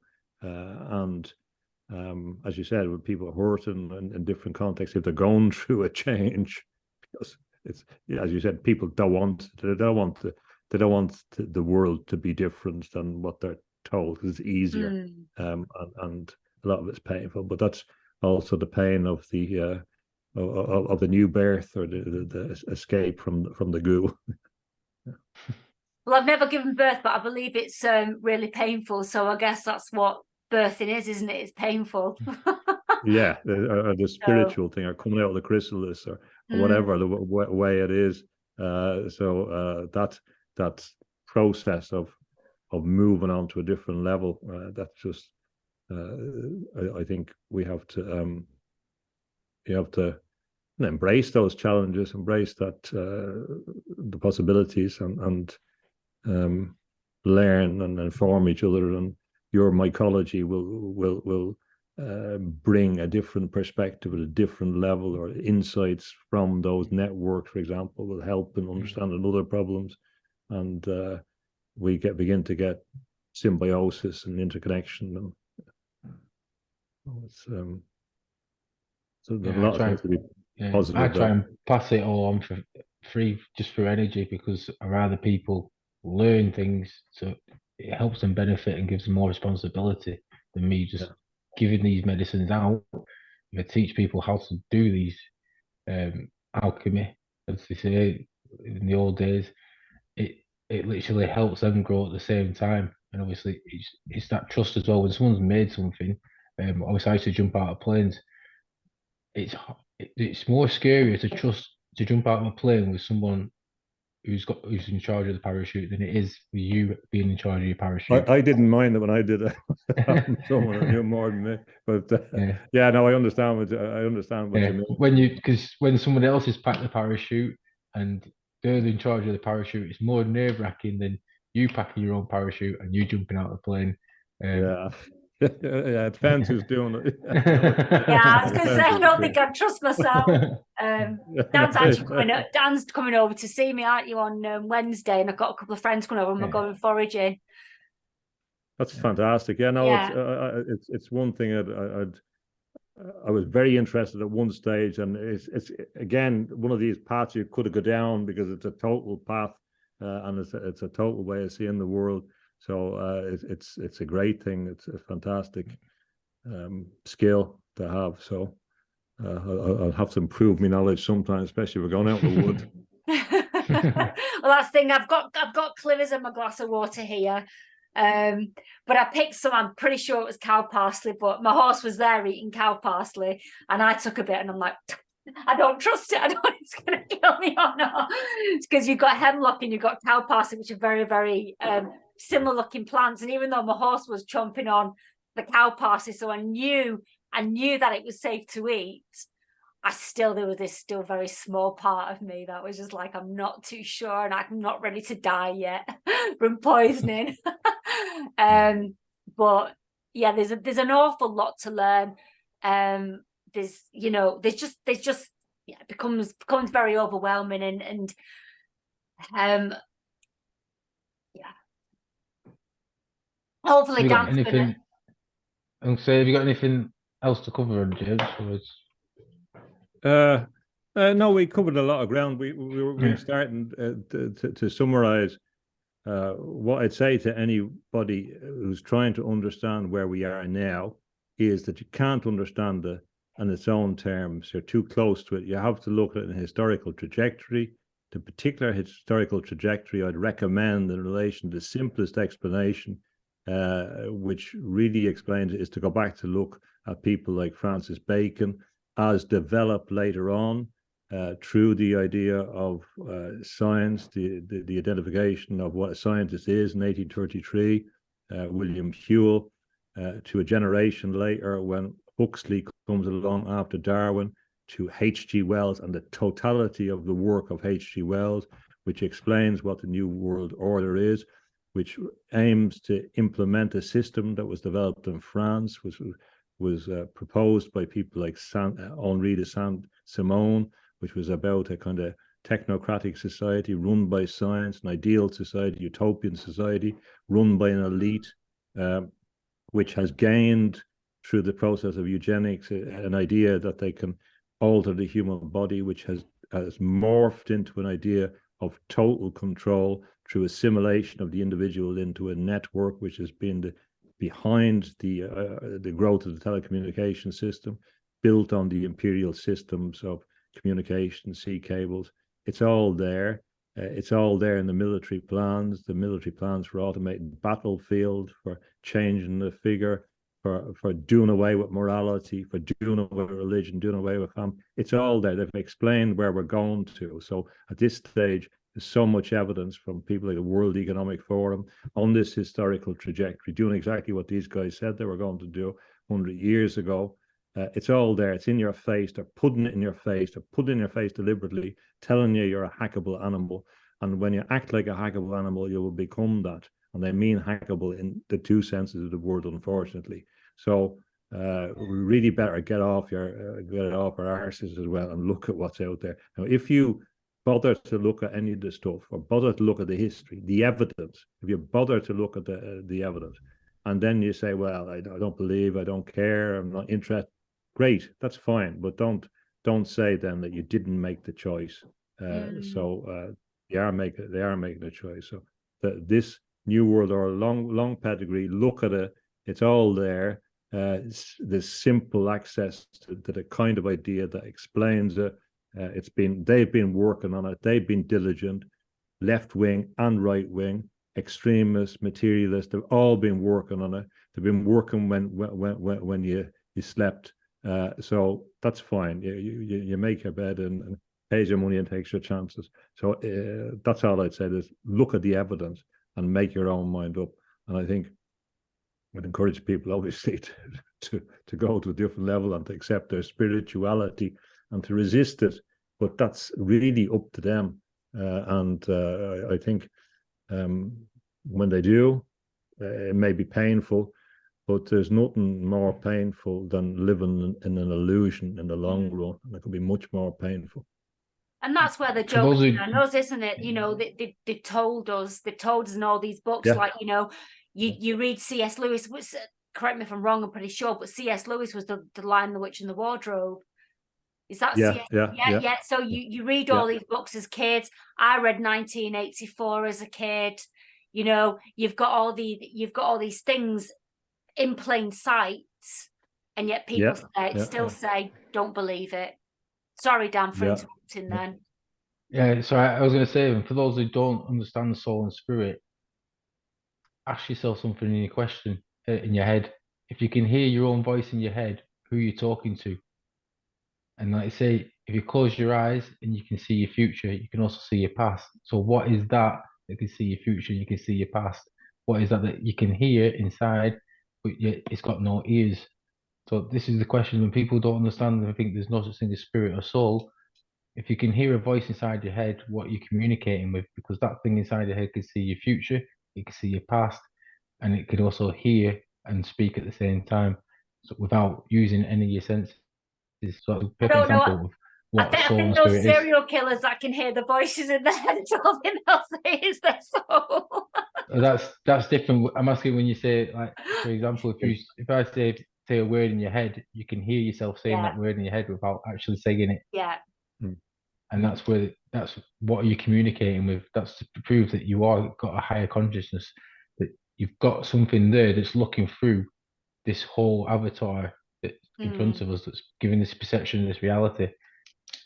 That's right. And that experience when the form comes out of the body and still see, still perceive, these things that we have are reflections of our spiritual body, and it's necessary, I think, for people to believe in that.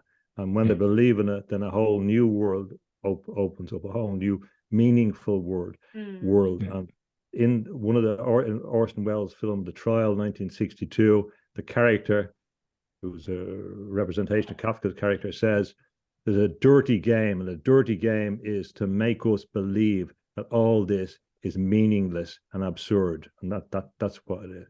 So we have to know there's a dirty game, know there's a place where a royal flush never beat a pair, as Tom Waits says, that the cards are stacked or whatever, but we have the trump card, we have the highest card, and that's our spiritual consciousness, and that will always win in the long run.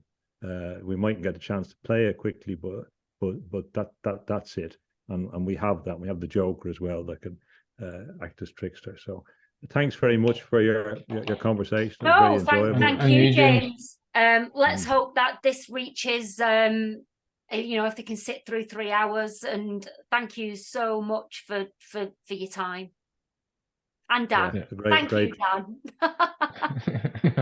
Great pleasure. And it's nice to hear your stories and to hear you about your journeys. And again, it's mutually reinforcing. And I wish you good luck with your podcast and your explorations. And thank you. Okay. Thank you, James.